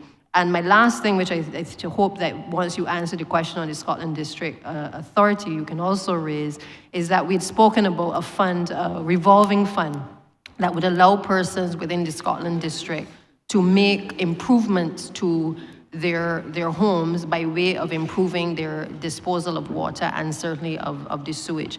And again, we are seeing it, certainly Dr. Springer, Honourable Member for St. Andrew and myself are seeing it in our weekly meetings when there are issues that arise in the area. And oftentimes, yes, it may be the fault of the Barbados Water Authority, but in addition to that, we also have the issue of springs, and we also have the issue of household disposal of the wastewater and waste generally. So I want to just ask for your intervention in terms of whether there has been thought given to how the ministry deals with the issue of the Scotland District. And if not, what are the plans to be able to continue to work with us to be able to aggressively deal with these issues while we carry out the road rehabilitation program? Thank you, Honourable Member. Well, first of all, let me state that the Scotland District Authority legislation is being reviewed by our attorney. We are working through that. We have had some delays, let me admit that. But we will get back to that legislation so that we can bring it back here and make it a suitable fit for what we are hoping to achieve at the Scotland District. Scotland District is highly technical, and our engineer, Mr. Glenn Marshall, is here, and I will let him speak to the collaboration between the ministry, your ministry, and the Ministry of Agriculture, and then also speak to how we can go forward. But what I do know is that when we complete the legislation, there will be a full management proposal for the Scotland District. Glenn Marshall. Good morning, everyone. Glenn Marshall, Senior Agricultural Officer. Thank you, Minister. The Scotland District, as indicated, is one of those sensitive areas, 1/7 of the country. Serious issues with erosion and land slippage or instability. Not that erosion is is only in the Scotland district. It's all over the country, but we focus on it in the Scotland district. The Soil Conservation Unit has been doing work as a unit of the Ministry of Agriculture for years now in their effort to stabilize the area and maintain it so that there could be more production in the area. We have been, in terms of roads and whatnot, we've been collaborating with the Ministry of Public Works. Many people will remember the problems that were experienced, particularly in areas like Springvale. Back in 1999, 2000, the Ministry of Agriculture Soil Conservation Unit collaborated with Public Works to bring improvement, both drainage and otherwise, to that main road. And since then, it has been not 100%, but it has been there, and it is a established and relatively stable road at this point in time. We also collaborated in areas like Bath Hill. So that collaboration has been there for years, and it continues. We provide equipment, we borrow equipment, we provide gabions, and the technical staff, we're on the phone, so to speak, with one another throughout the years. The Complant project, however, has brought some challenges, additional challenges in terms of resources, both equipment and human resources. And as the Deputy Prime Minister has indicated, we've been providing comments and insights, experiences from the staff at the Soil Conservation Unit. But when it comes to equipment, we have to balance that, yes, with the priorities of Complant, but also with the other responsibilities of soil, which include cultivation and other services, tractor services for the farmers in the district as well as outside the district too.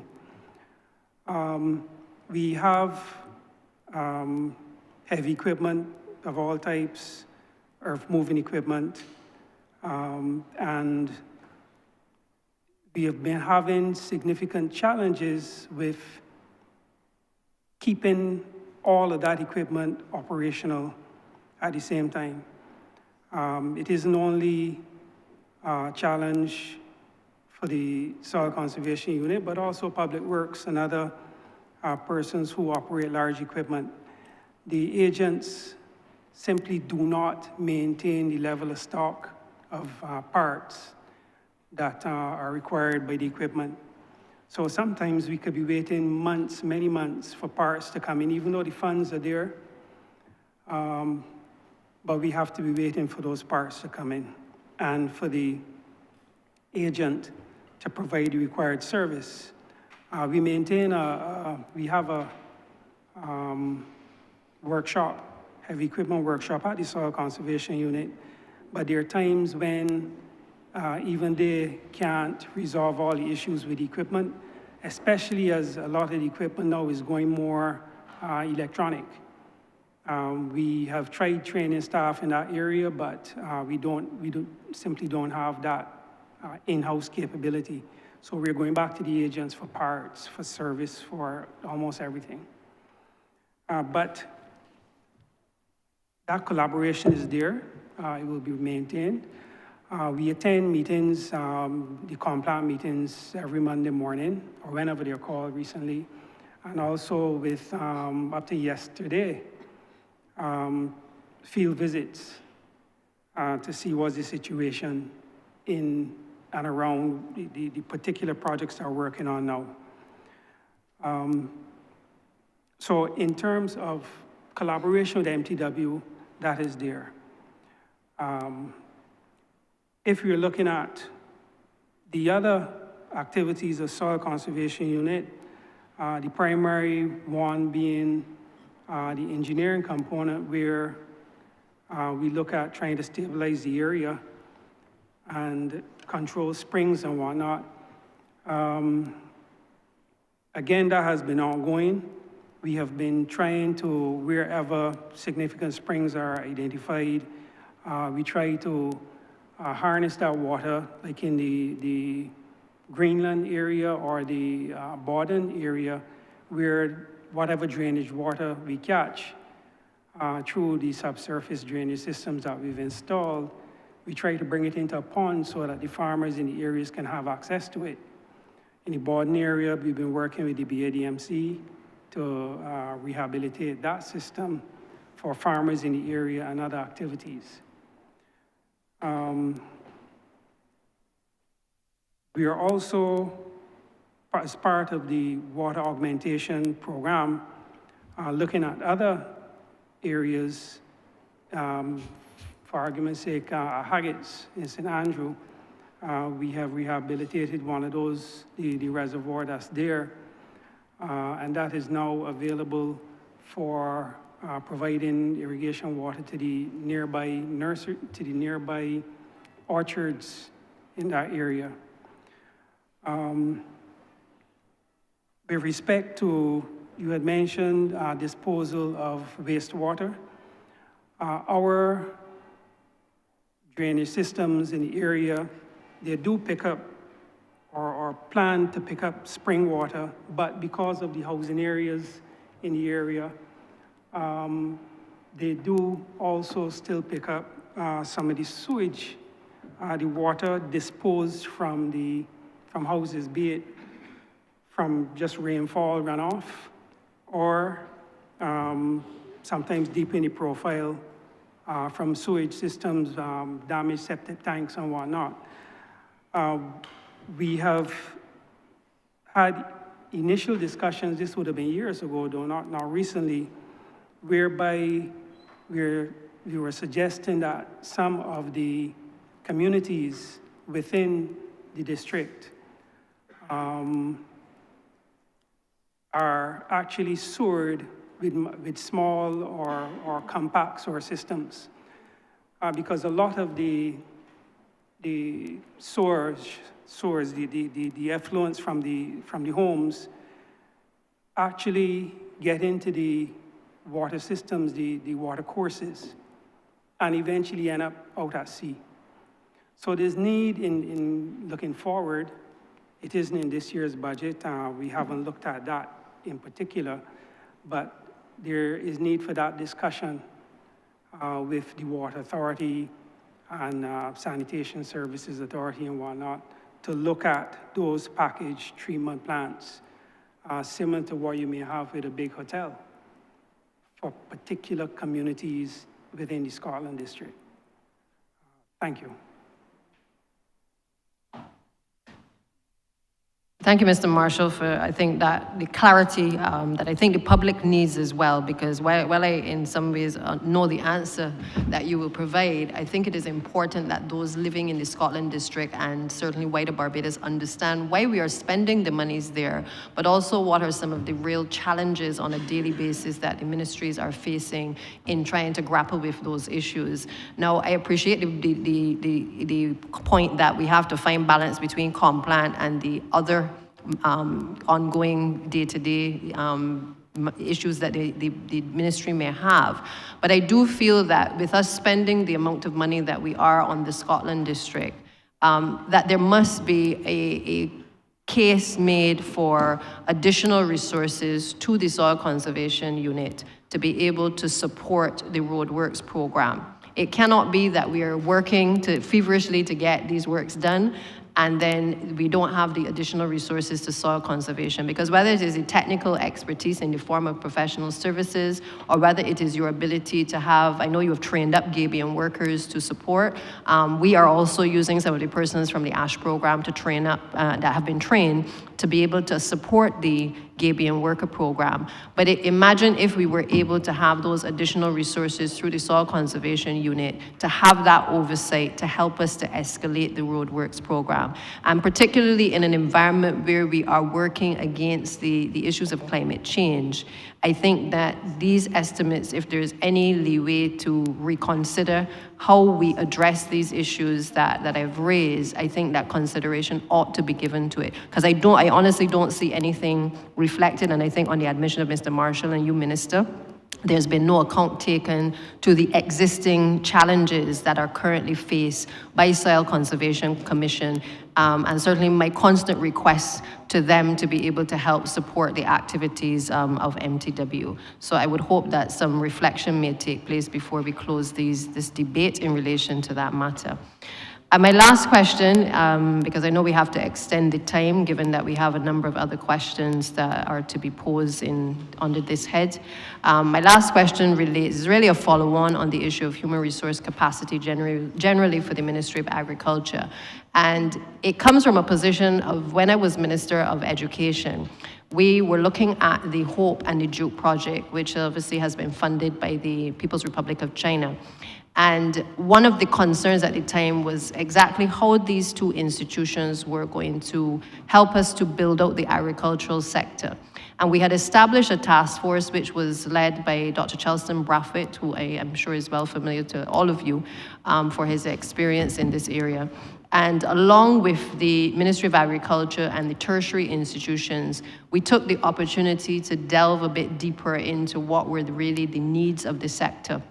And when I say needs, not just equipment and resources, but looking at the professional expertise that was required across the entire sector. What are the training needs that the tertiary institutions, the primary institutions needed to have in order to better equipped our people to be able to take advantage of the opportunities that were being presented in the agricultural sector. And one of the things that was, well, a few of the areas that were highlighted at the time, certainly by the then Chief Agricultural Officer and the team at the ministry, was that the ministry required integrated pest management specialists. They needed as well certified crop advisors. They also needed nursery technicians, and they also required post-harvest specialists. And I'm sure there are other areas that may be required.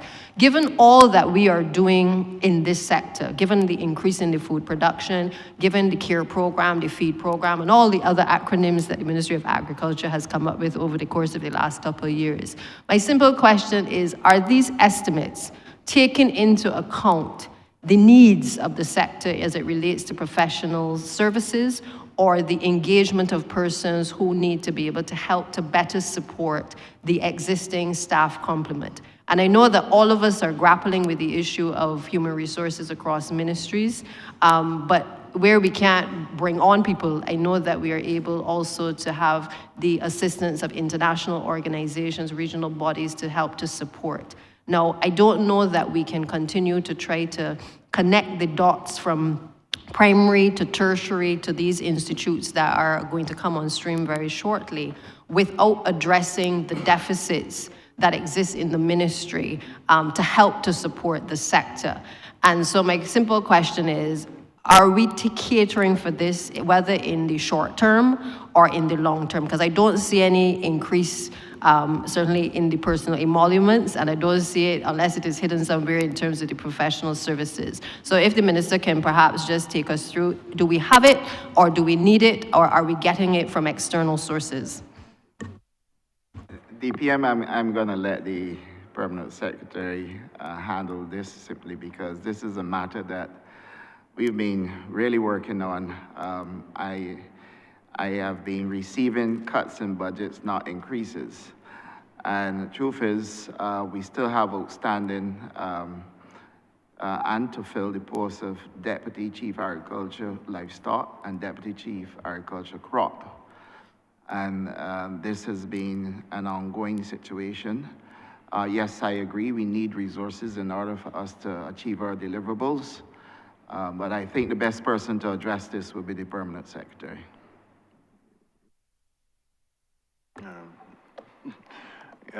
Good morning, again. Good afternoon.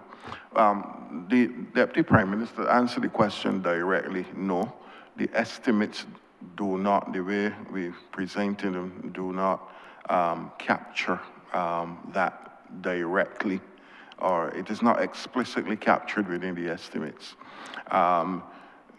There are aspects of the estimates, though, where the need for additional resources is implicitly presented. What we have been doing, I've spoken to it before, and the process has taken a little longer than I anticipated for various reasons. One of the main reasons is the continued dynamism within the sector, where each time you think you have it right, you have further consultation and you recognize that there's a need for further adjustment. So we are going to present a separate document that speaks to addressing those HR capacities. But I think there is a prohibition in terms of the extent to which you can include those things within the estimates. You know, once there's no one in the post, et cetera, you don't just, you know, et cetera. So we thought we will do that.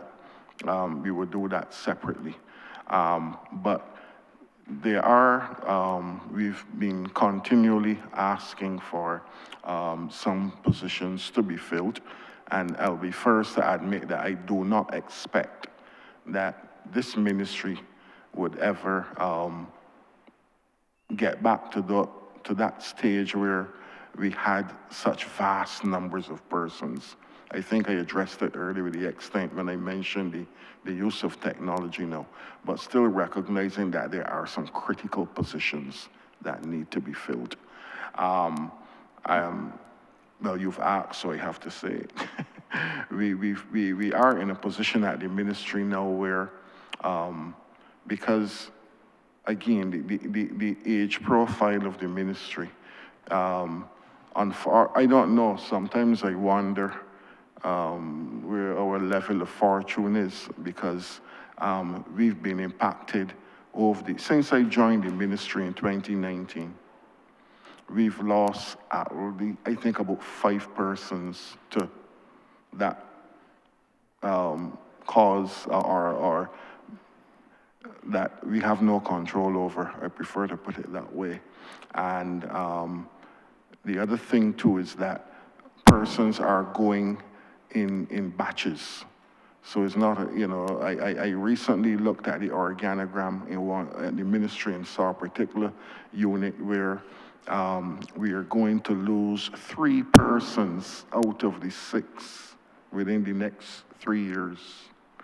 And that is nothing to just glance over. It is important. So that while we don't expect to get back the numbers, we're hoping that we do get some assistance in terms of filling some very strategic positions.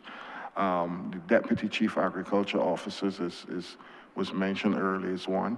And then those other positions that you made a reference to come directly from, again, the changing nature of agriculture. You called some of the positions just now, I couldn't even remember them. But they're because some of the positions we have are no longer relevant. But before we even talk about numbers, we have to get the proper training in place. Some of those areas of expertise are so specific. I mean, you don't have that training, those training modules in Barbados. In some cases, we contact St. Augustine, UWA, where there's an agriculture faculty, and in some cases, they do not have them either, which means that we have to source that level of training from the outside. One other thing, too, that we have to pay some attention to is I don't want to say quality. I don't think I'm qualified to make reference to the quality of anyone's programs. But we certainly do observe that there's some deficit in terms of the programs that are being offered at some of the educational institutions that prepare persons to come into the sector. And my view is that, you know, I use the analogy that I use is the primary school prepares you for secondary school. Your secondary experience prepares you for your tertiary experience. But when we look at it as it relates to agriculture, there is a gap somewhere where being successful even at a particular level does not necessarily mean you're ready for the next level. So we have to, I think, spend some time sitting too with the institutions that prepare persons to come into the sector and say to them, well, you know, perhaps you need to look back at your various syllabus in the different areas and bring them along, because you're training, you're getting a certificate, but then you're not necessarily functional given the way that the agriculture sector is going. So we have to do it strategically, we have to do it in a systematic way, because I don't think you just want to throw resources at a cause just for the sake of it to tick a box. But then if the efficacy of the resources are not at the level that are required, then you're still not going to get the desired level of result. So it's sometimes a lot more complex than just saying, I want 2 more people, I want 3 more people, or, you know, bring on, you know, we really need to look at it in a holistic way, and we are doing that. Thank you, PS, and thank you, Minister. I have no further questions at this stage. Just to say that I totally agree with you wholeheartedly on the changes that certainly need to be made and the challenges. I think it's an issue of skills deficits across the ministries. As it relates to agriculture and certainly the task force, I don't think you would have been a permanent secretary at the time, but it may be worth having a read of Dr. Brathwaite's report, because it does address where some of the deficits were at the tertiary institutions and what the hope was in terms of the HOPE project, no pun intended, and also the Duke project, to be able to provide persons for actual work or oversight of the works that were actually needed in the agricultural sector as well. Mr. Chairman, I therefore beg to move that you do now report progress to His Honour the Speaker, and beg leave to sit again. The question is that I do now report progress to His Honour the Speaker and beg for leave to sit again. All honourable members in favour, say aye. Honourable members against, say no. Methinks the ayes have it.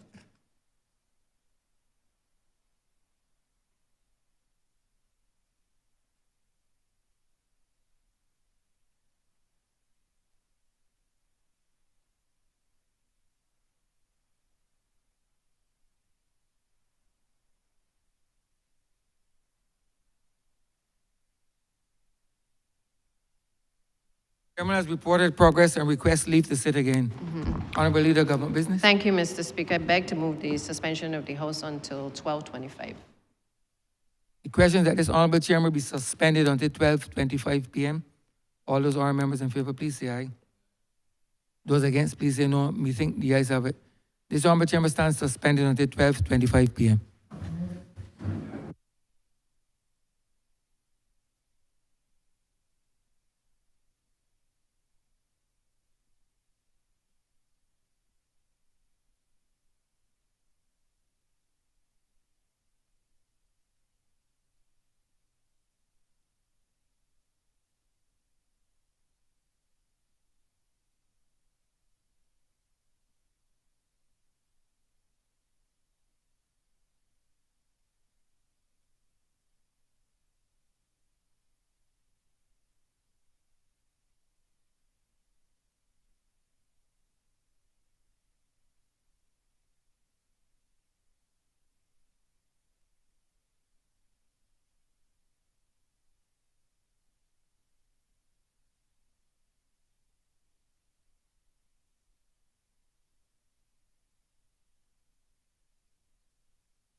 This sitting is resumed. Mr. Speaker, we revert to papers. Honourable Leader, Government Business. Mr. Speaker, I'm commanded to lay the loan contract number 5856 OCBA Sustainable Development Policy Program 3 with the Inter-American Development Bank for a policy-based loan. Orders of the day reverted. Honourable Leader, Government Business. All right, Mr. Speaker, I beg to move the suspension of Standing Order 67-3. We have already almost reached the limit for the head of agriculture, and it is clear that there are several other members who would wish to speak. So I therefore move the suspension of Standing Order 67-3.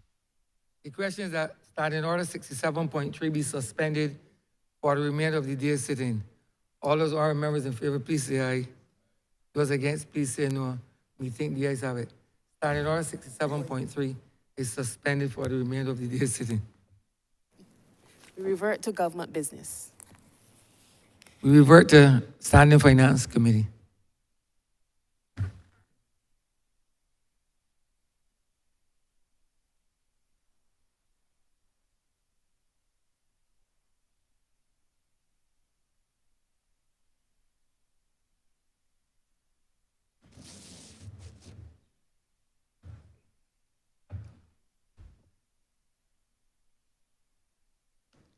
This House is in Standing Finance Committee. Honourable Member for Christchurch West Central. Thank you, Chair. Minister, I know you operate in the sphere of modesty.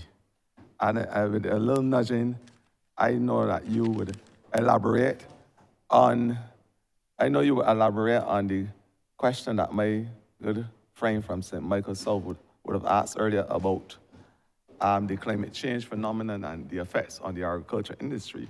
I am well aware that through a Jeff collaborative funding with FAO, that you have embarked on a project called Barbados the Acceleration Project, transitioning to climate resilient agri-food systems. Very, very, very good project. I know that you would like to elaborate on that, but the buzzword for me and my question is about bees today and apiculture. And apiculture specifically, about apiculture.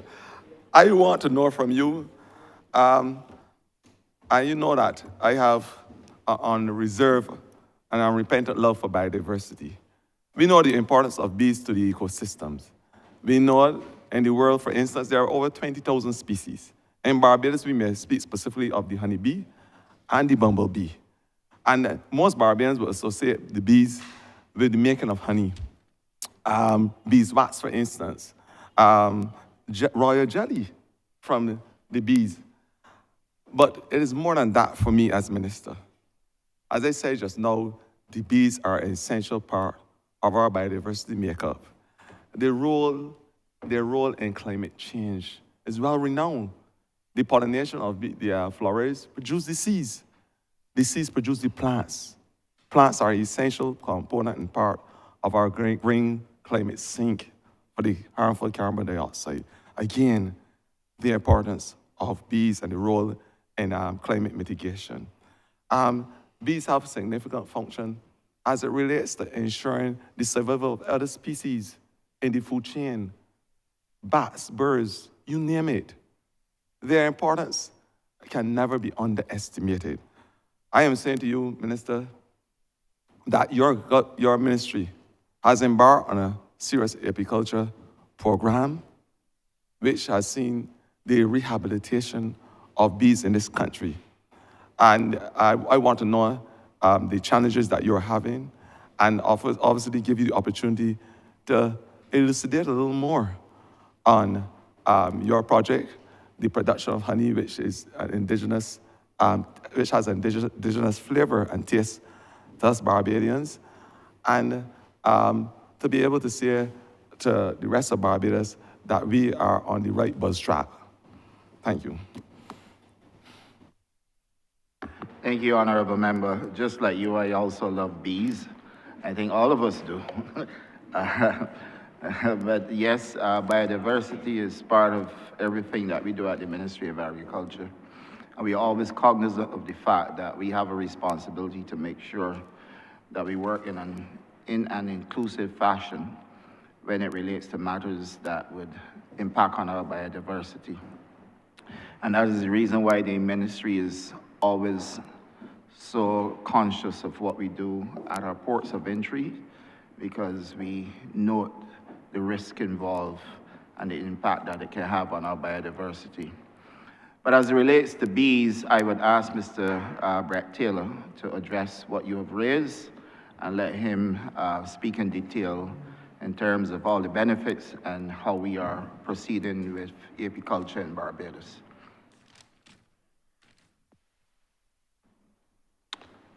Thank you, Minister. Good afternoon again. In terms of apiculture industry, we have sought to train over the last 4 years, 5 years just before COVID came, a number of persons in beekeeping. As I elucidated to yesterday, some of the persons that we have trained are not active.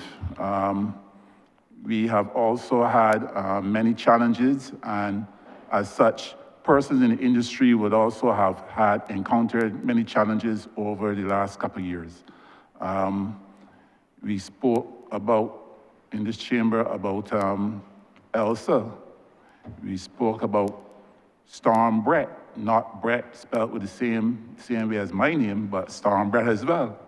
That had an impact on the bees. Last year, we had one of the hottest days recorded in Barbados, 34.2 degrees Celsius, I think it was.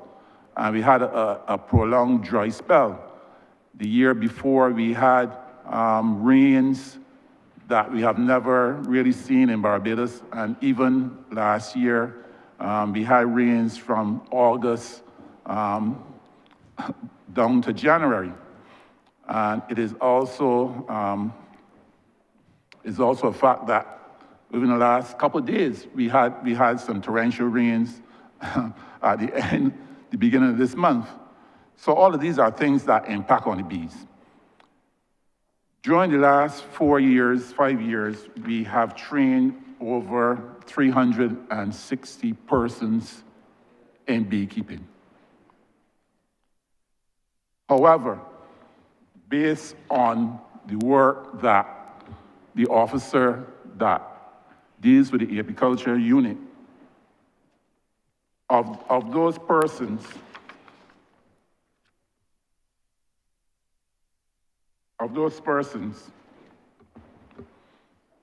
as of November 30th, 2023, there were 418 beekeepers listed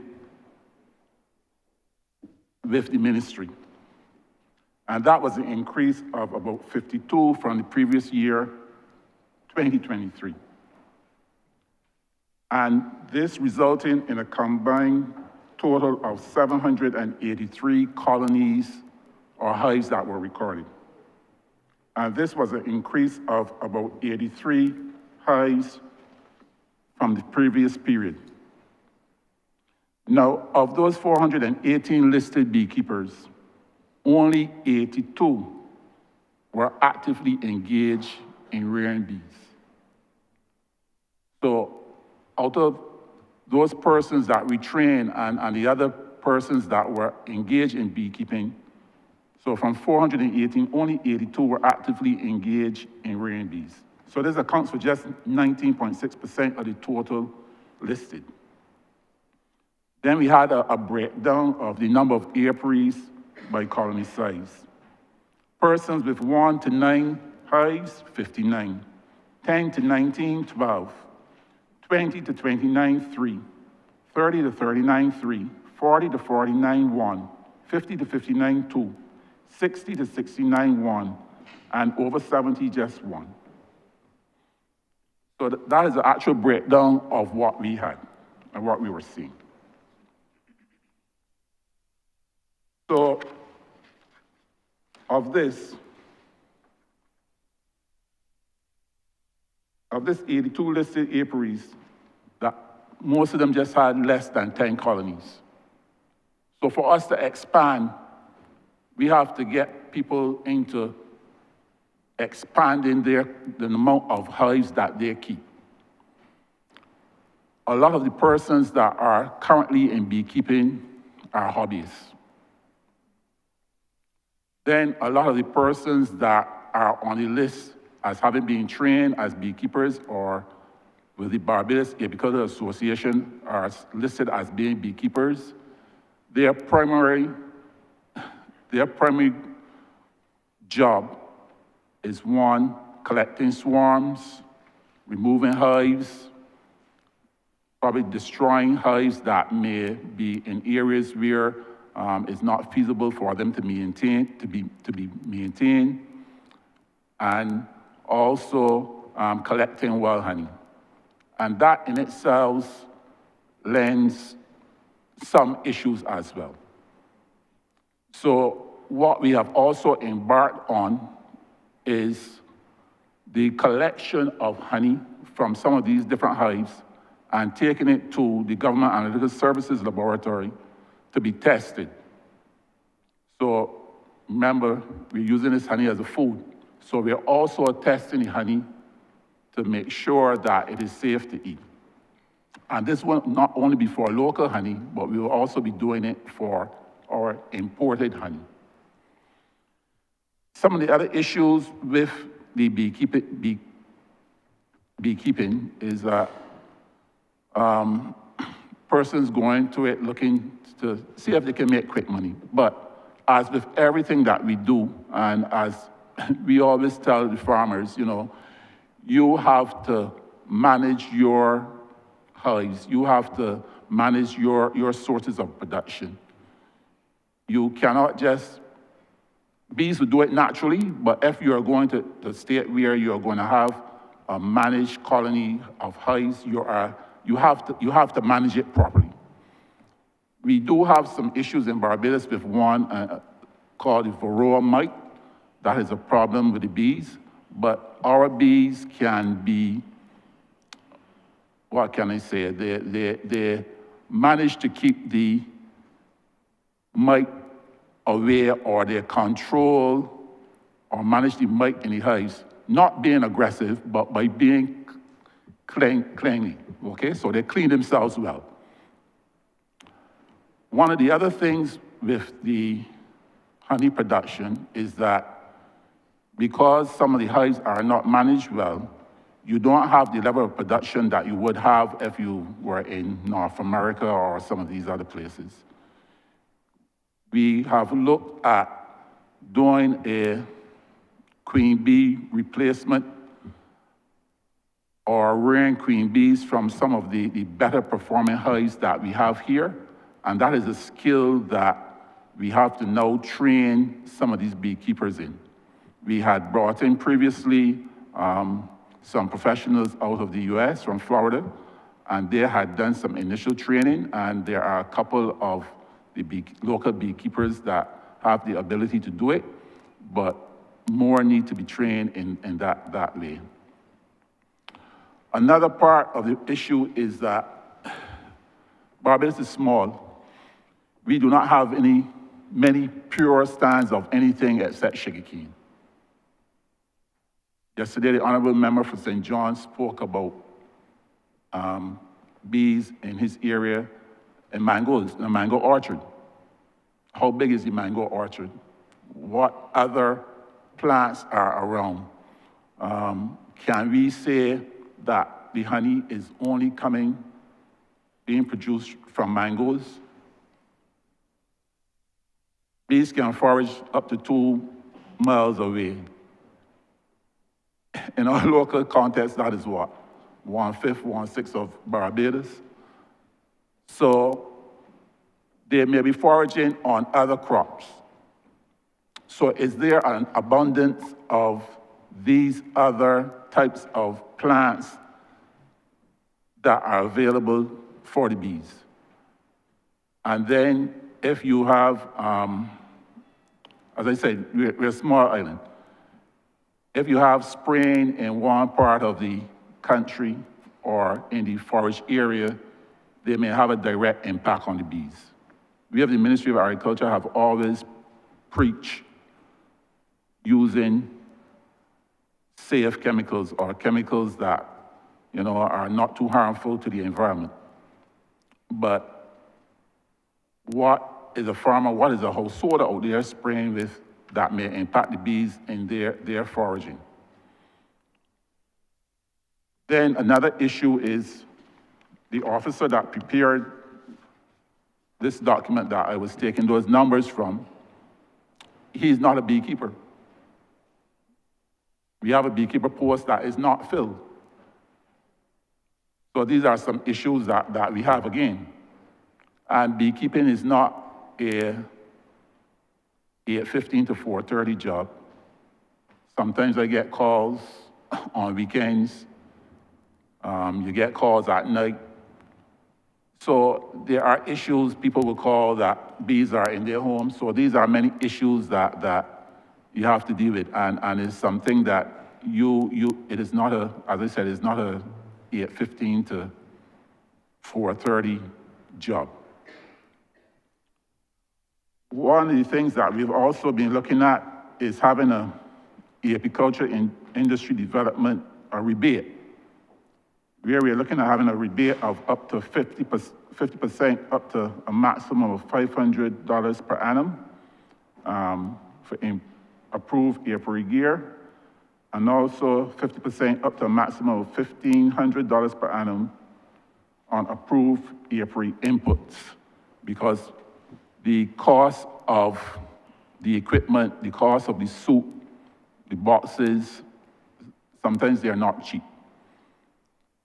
So these are some things that we're looking at. These are things that we have to do looking at training. These are things that we have to do looking at bringing legislation to look at how we manage the industry. Another thing that we have looked at is having a central facility where all the beekeepers can bring their honey and it can be bottled with a Belgian brand. Withstanding, they can do some bottling of their own brand, but if we want scale, we need to look at that Belgian brand. So these are just some of the things that we are looking at the Ministry of Agriculture. Thank you.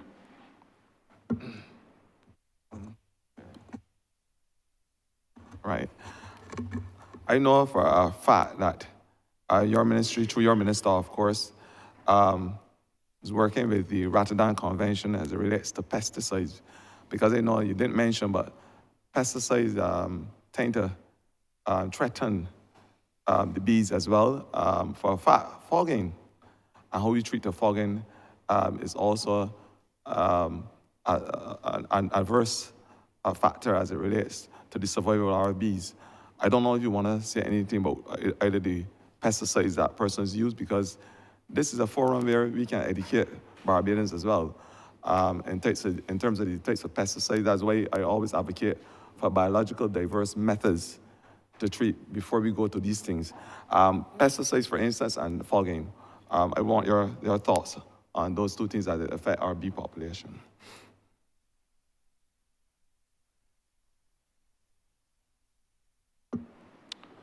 Thank you, Minister.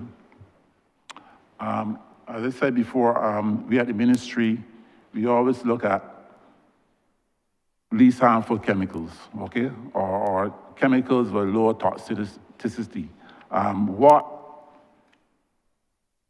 What is of concern is that I am sure that the Ministry of Health would have put out notification of where they are fogging.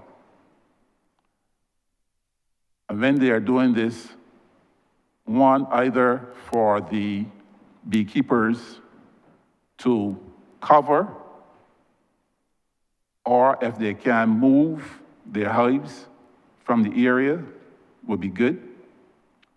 In the case of the chemicals that the Ministry of Health uses. I know for sure that they use malathion, but there are some other chemicals that the ministry should be able to use that would not be as harmful as malathion to control the mosquitoes. And as they always say, it is a social problem where you have to clean your environs, and that will help get rid of a lot of the mosquitoes. We have tried to put in place things where we know where the bees are being kept, where the hives are. That is some of the work that the officer has done. But even with that, once again, the bees, they don't stay in the hives, they fly. So in their quest to gather food, they may encounter chemicals. And that is a hard fact that we can't get away from. In their quest to gather food, they will encounter some instances of food that has been sprayed. Thank you. All right. My second question, Minister, the projections over the next 40, 50 years is that arable soil as we know it will be a thing of the past. And this, of course, is because of the combination of climate change, pollution, unfortunately, because of anthropogenic behaviors of mankind, and biodiversity loss.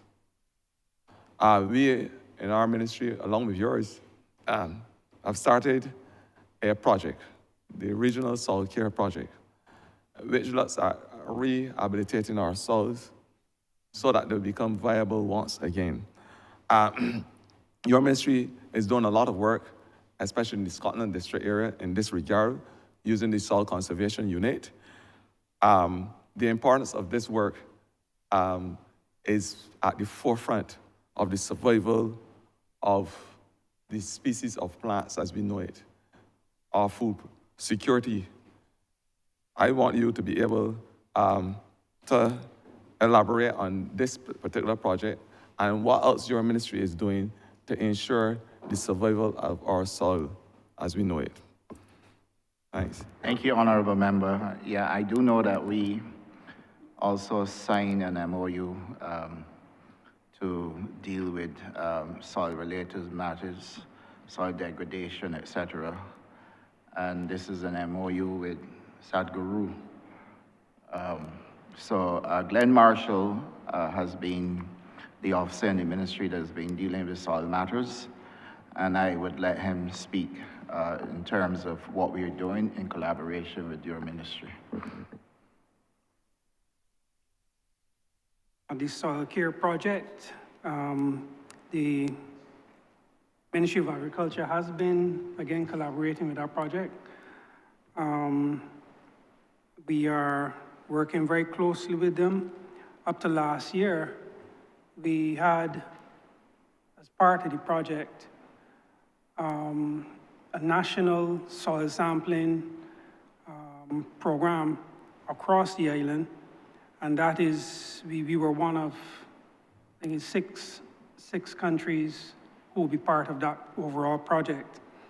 That level of soil sampling has not been done since back probably in 1966 with our Vernon and Carroll study. But together with that, the Ministry of Agriculture has, I don't want to say come back to soils, because we always dealing with soils. But a couple of years ago, we started back that soil analysis program, starting with our agricultural stations, the 5 agricultural stations, and we're looking to expand on that now. Soil is one of those resources that we have to protect as long as possible.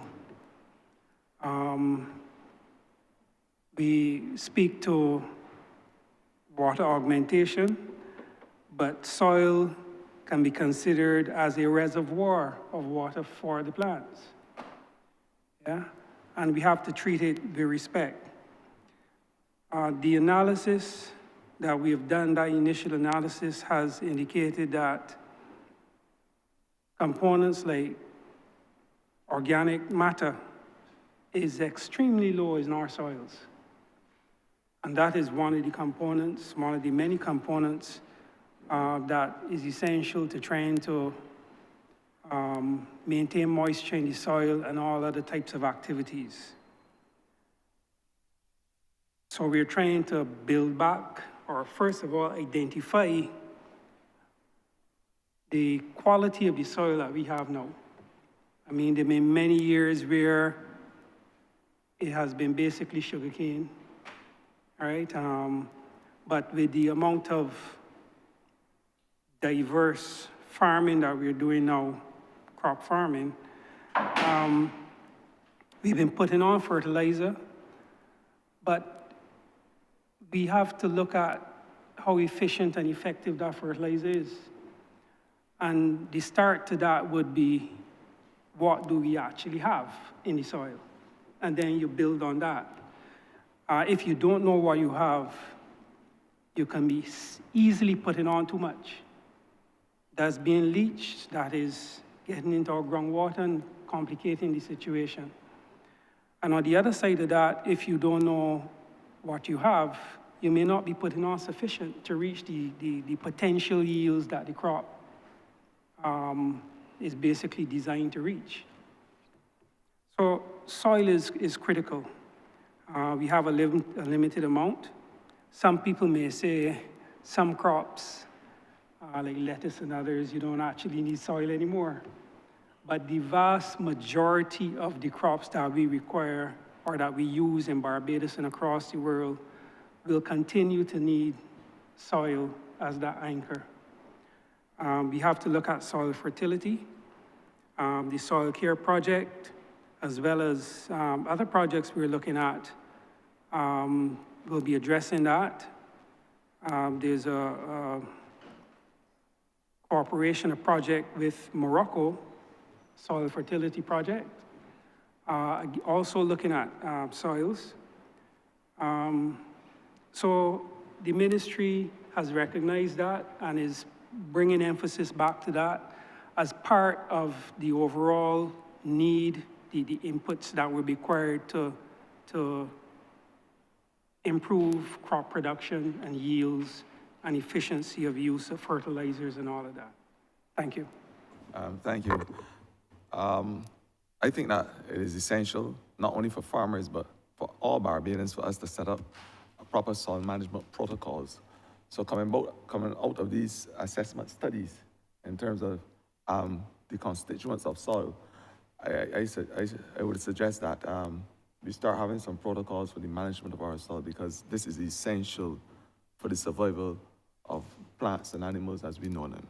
So, and I know that you're venturing into phase 2 of this project with about 12 other Caribbean countries, so we look forward to your continued work. My last question, Minister, you spoke earlier, especially in your introduction, about our tissue culture lab. This is new and exciting for me. We know that we can actually produce a tree from the regeneration from a single cell. This is exciting. It can ensure that germplasm is alive and we get in the sterile stock as we know it, as we face the vagaries of climate change and diseases, and new diseases, new viruses that affect trees and plants. Minister, there's a concern for me as it relates to citrus greening. Barbadians are no longer able to pick a lime as we know it. The grapefruit tree is something of the past. I don't know the last time I see a Bajan grapefruit. The scientists may call it the Honglongbing disease that affects our citrus trees. I am asking you, Minister, with the advent of such a facility, what is your plan to regenerate and rehabilitate our grapefruit as an indigenous fruit? Because that's what it is to me. The medical potentials of grapefruit are well renowned. The boosting of the immune system, the high levels of vitamin C, the ability to help with the skin and its high antioxidant potential. These are things that certainly will not go unnoticed in these trying times as we battle the vagaries of zoonotic illnesses. Minister, are there any plans in your ministry to use the tissue culture lab to rehabilitate not only grapefruit, but to be able to produce this sterile stock that would not be prone to this vector-type borne disease known as Hong Long Bing disease or citrus greening that is affecting our citrus plants as I speak? Thank you. Thank you, Honourable Member. This is what you call this the science fair. Yes, we are, in fact, using the tissue culture lab to make sure we can address a number of things that have been impacting our plants. The Chief Agriculture Officer will speak to what we are doing in terms of tackling citrus greening and how we are utilizing our facilities, because I am aware that we also have a facility at Soil as well. And he can speak in detail to what we are doing in terms of tackling citrus greening and other plant diseases. Thank you, Minister, for the question. Citrus greening, wow. Hong Long Bing, first seen around the China, Asian area, affects all types of citrus, every single type, and the families of citrus, Rutaceae, which could also include the curry plant, as well as the plant that a lot of us used to do our fingernails with when we were younger, when we aging, myself, sweet lime. There is no cure for citrus greening. And this must be made quite clear. I think some persons might think that you can just go there, you can spray. There is no cure. It is vectored by an insect called a citrusilla. And this thing flies all over the place. In Brazil, they have destroyed millions of trees in trying to control this. In Florida, same thing has occurred. In fact, this is one of the reasons why orange juice has gone up in price, because you have had reduction in yields of oranges. All famous lemonade made from limes in Barbados, you don't find a lot because you don't have a lot of lime trees right now in Barbados. So what do? You don't throw up your hands and say, I mean, there's a lot of work that's been done in terms of you can increase the fertilizer, using organic fertilizer as well as others, to give the plant a bigger boost, and they will survive for a period of time.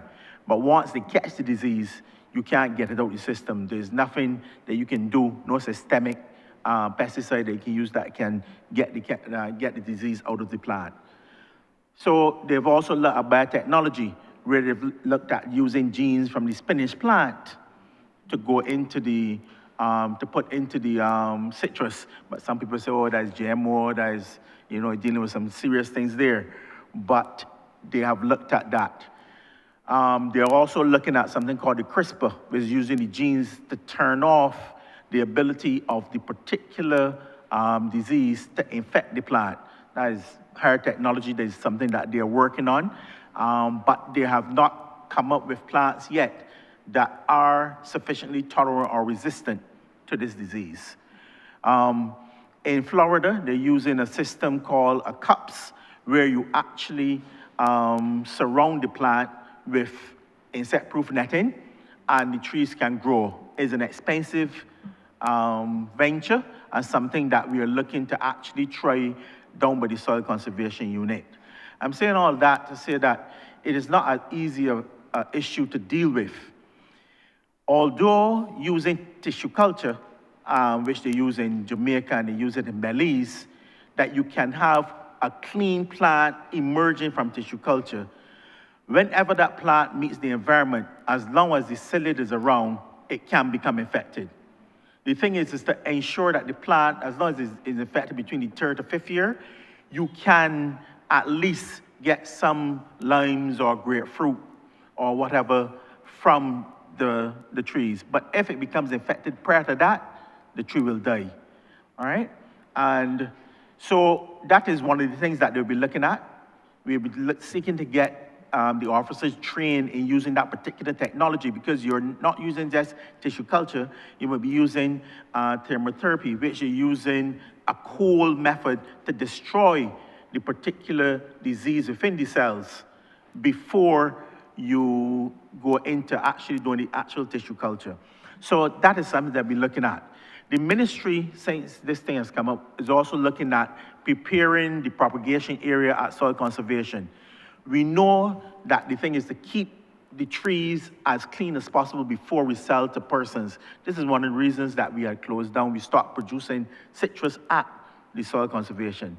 So once that is prepared and we can have that covered, we can produce more plants with we know that these are clean, and that we will also give the plant a better chance to survive even if it becomes infected later on.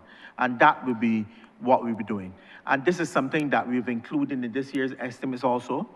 And we are hoping that we will make sure that we can get those greenhouses done at soil conservation, so that we can move forward now in bringing in also more material, citrus material. But I dare say there are some grapefruit trees still standing in Barbados, as well as shaddock.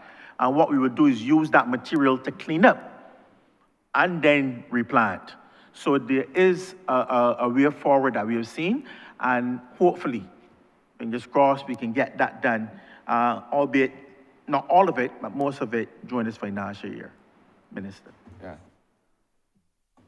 Thank you, and I look forward to the day, Minister, with the $47 million injection for the lab, to be able to have that genetic modification that you're speaking about, where you introduce the spinach as part of the whole genetic pool, so you can bring a resistant, citrus resilient plant as it relates to treating the Hong Long Bing disease. Thank you.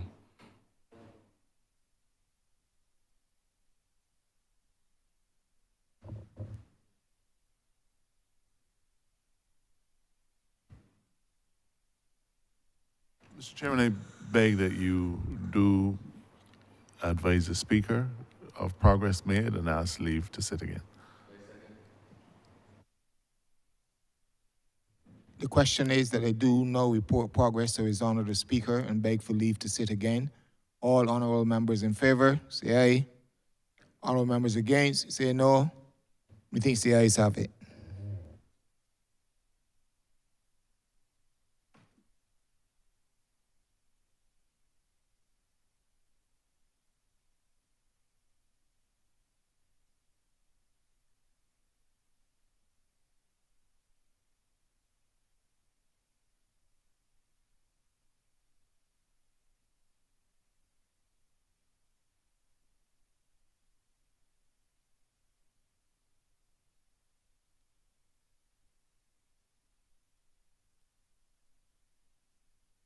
The chairman has reported progress and requests leave to sit again.